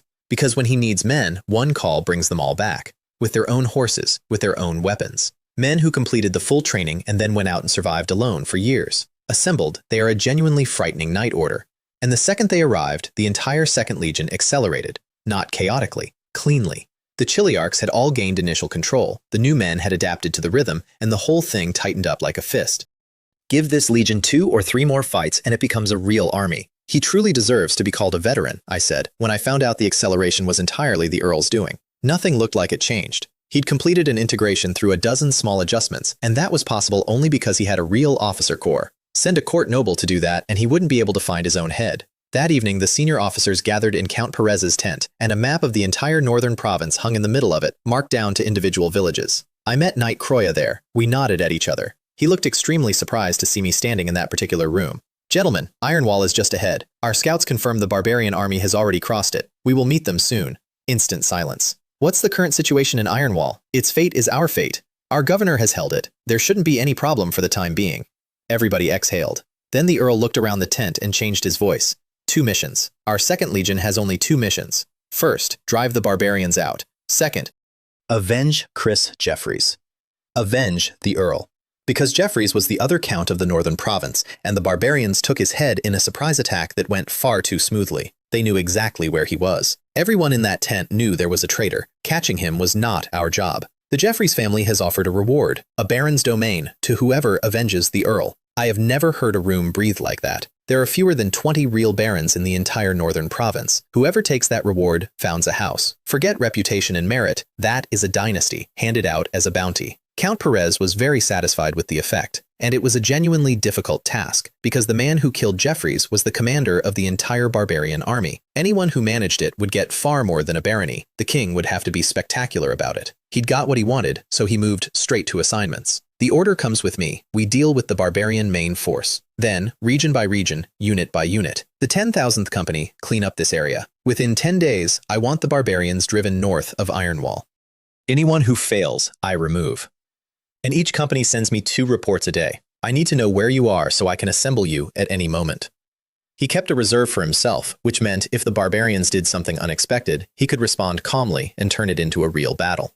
My sector was small and not important, 1 town and 7 or 8 villages with a few knightly estates in between. I accepted immediately, then deliberately slowed down leaving, and sure enough, Croya caught up. Derek, you've been made Chiliarch? He'd always known I wasn't ordinary. He had not expected this. Uncle Chloe, I'm very lucky. I made it just in time. Which is the correct answer, because this was not the moment to be pleased with myself. He put a hand on my shoulder, and he was genuinely, visibly happy for me. Well done. If you need anything, come to me anytime. Take the chance to earn more merit and try to keep the post. You'll benefit from it for years. Then, quieter, and be careful. First thing I did back at camp was send Simon ahead with a squad of cavalry. We were leaving the main army. Nobody was going to scout for us.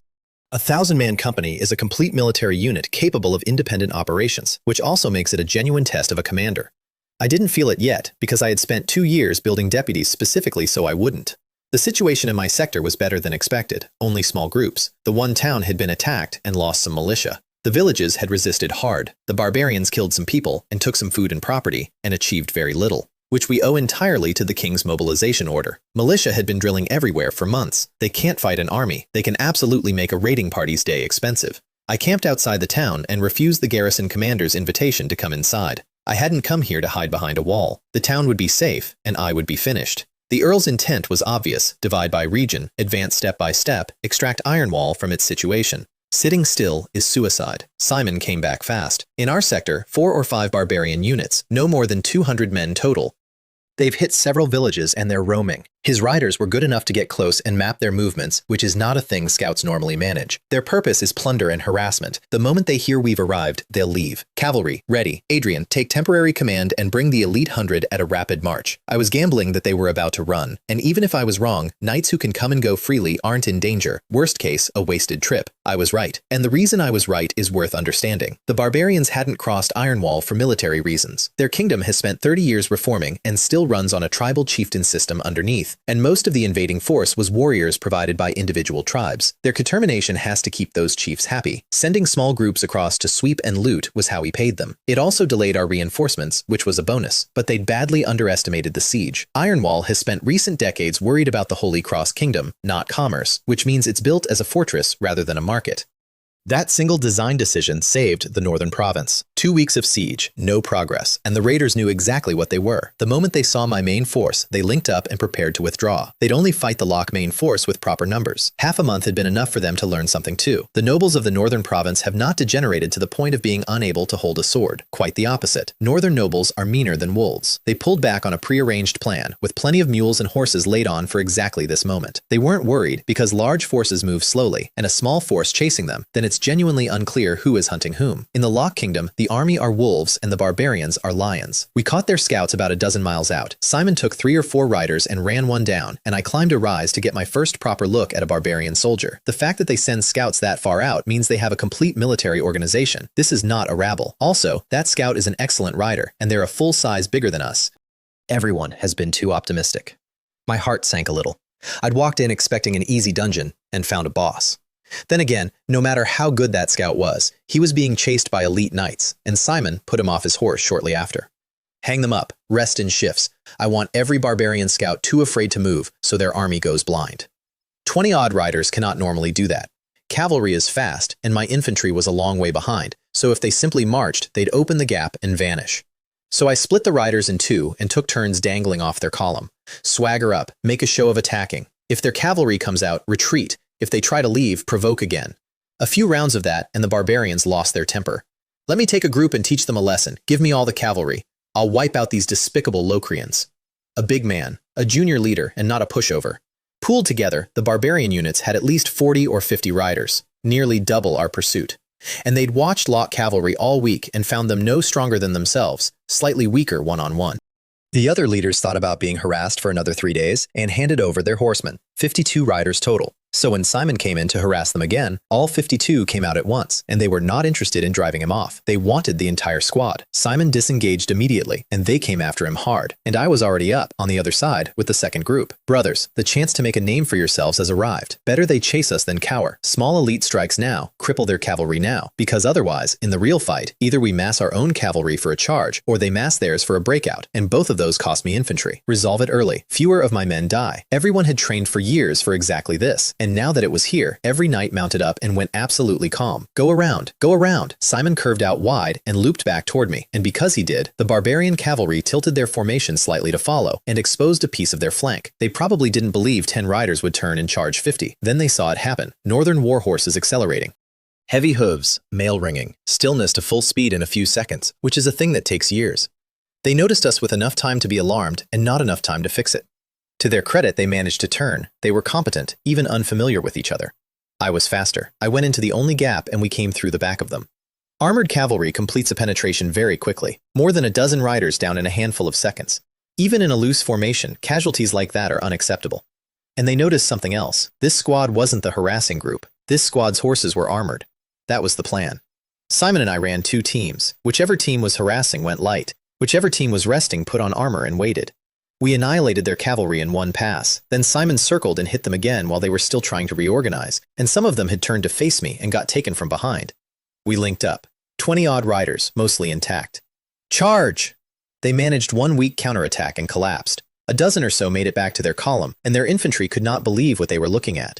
You were ambushed? That was the only explanation available. The cavalry, ashamed, told them the truth, and the barbarian leaders realized all at once that they were in serious trouble. Lot cavalry, that audacious and that effective, is not ordinary army. Abandon the loot and run, or hold and wait for rescue. They couldn't agree, so they camped for the night, which is the worst of both. I left a few riders watching, cleaned the field, a dozen intact war horses, and the rest of the animals became several meals of horse meat, cut the heads for merit tally, buried the bodies, and stripped the gear. Then I waited for my infantry. The elite 100 did not disappoint. Longest trained, no outsiders, and they arrived before nightfall. Even elite soldiers can't fight straight off a march, so they threw up a camp, ate whatever was to hand, rolled into their bedrolls, and slept. The real battle was the next day. Dawn. The barbarians had reached a conclusion overnight, or more accurately, a compromise. Hold and wait for reinforcements? They had no confidence in that at all, and not because they doubted they could hold, because they didn't believe anyone was coming, which was correct. Anyone with sense knows that if the Lock Kingdom counterattacks, nobody is going to spend forces rescuing a handful of scattered raiders. Some barbarians had already left. The ones still there were gambling for more loot. And I was delighted, because if they hold, fine. If they run, fine. Either one costs me something. Only hesitation is free. Hesitation when a decision is required will always produce chaos. I said that out loud to my officers because I intended them to learn from this. They could form up and hold and at least make us pay, or abandon everything and run, and with luck most of them escape. Trying to run while staying and trying to stay while running pleases neither. Remember this, when you're in that position, be decisive. And where they'd spent the night in fear, my people were fed and rested and wanted to tear something apart. Attack! Half the seized goods stay with the company. This was our first real battle, and every man out there was one of the ones who'd followed me longest. I could have made a speech. Nothing I could have said would have worked as well as that sentence about the loot. Every eye in that camp went red. Elite infantry went in. A small cavalry group ran the perimeter waiting for a weak point, and the barbarians, who at least were mentally prepared, immediately started arguing again. I said it before, their cavalry has backup. We should abandon everything and run. Holding and waiting is also an option. At least we take a bite out of them. Stop talking nonsense. They have fewer men than us. What are we afraid of? What good does beating them do? There's a big force behind them. The longer this drags, the worse we die. Infighting, with the enemy in sight. Some ran, some stayed. And the genuinely comical part was that a portion of them watched my 100-man company advance right right up to the line before hurriedly deciding to help. Unified command matters, I told the officers next to me. One man ruling may produce mistakes. It will not produce that. They didn't need me to say it. Everyone could see the barbarian command structure had no spine. Several small chiefs, no chieftain among them, so it split. The side with more men had lost more than half its fighting strength before contact. They tipped their own loot over to build a wall. My elite infantry stepped over it without slowing. Even climbing obstacles, they held a tight formation. The difference was enormous. Under the junior officers, the infantry started reaping, and the barbarians discovered on contact that these were not the enemies they'd been beating up all month. Elite infantry were stronger, better disciplined, and in neat formations wearing leather, they were genuinely hard to hurt. Their formation degraded further. I felt the moment it turned. Charge! Iron hooves, like the last straw. They'd seen Lot cavalry all week and knew exactly what was coming, and that was the end of the argument. Then the massacre, and then another massacre. Half an hour, start to finish. Some surrendered and lay flat. Head count, 2 cavalry lost, a dozen elite infantry, roughly double that wounded. And that was with total advantage and elite troops leading. If those barbarians had been determined, my losses would have been far worse. I rated myself competent, nothing more. With a decent commander on their side, that would have been considerably uglier, but it was a good start. 70 or 80 heads, about the same number of prisoners. The rest ran.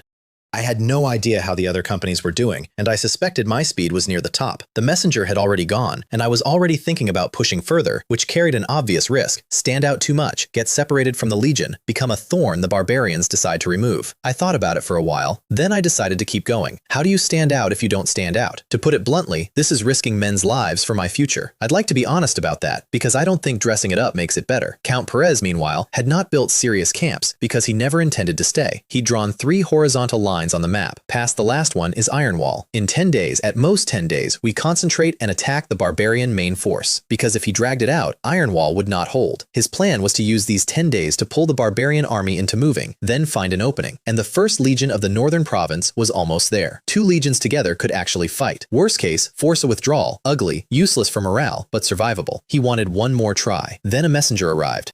Report! The 10,000th company has completed its mission. Over 80 beheaded, over 90 captured. How long has the 10,000th been gone? This is the 2nd day. Too fast, the Earl said, or the barbarians are simply too weak. He said it flatly, and he was, by all accounts, extremely excited. Tell Sir Derek I'll credit him with the greatest service. He stood, paced, sat back down. Have him send the heads and prisoners, and give him this area as well. Then he stared at the map for a long time. If the other companies also move well, then we can do something. I got the new orders and sent the spoils on. You cannot keep all the loot. That's not how this works. But if you deliver the heads and the prisoners, the rest quietly stays yours by tacit agreement. There might even be a share later, or a conversion into merit. I rested a day, left the wounded, and moved. The new sector was larger and closer to the barbarian main force, which is a polite way of saying more dangerous. Simon scouted again, a genuinely absurd use of elite knights, and I could afford it. Worse than we thought. At least half the villages breached, the towns looted. Several hundred barbarians are holding Sanhee town. Bad news. All of it. Numbers rising as we approach the main body. And a town means walls and basic facilities, which means a forced assault gets very expensive. Also, this group doesn't seem to lack unified command. Cold water, and I woke up. Some of what I'd been thinking was fantasy. A merciful general can't command an army. Fine. But what exactly do I get for cracking that nut with heavy losses? I could not convince myself the reward would cover it. We take the small groups around them first, so I camp directly beside the main barbarian force, which sounds insane and is actually the safest thing available, because it means they can't move without me knowing. They tried to hit me while I was still setting up. I was ready. They lost 30 or 50 men, and they slunk off. Then I let the cavalry loose, with the elite 100 rotating 1 or 2 companies behind them in close pursuit, and the scattered barbarian groups in that sector, dozens at a time, were simply erased. They organized a cavalry attack to break the pattern. I met it with organized infantry and pushed them back.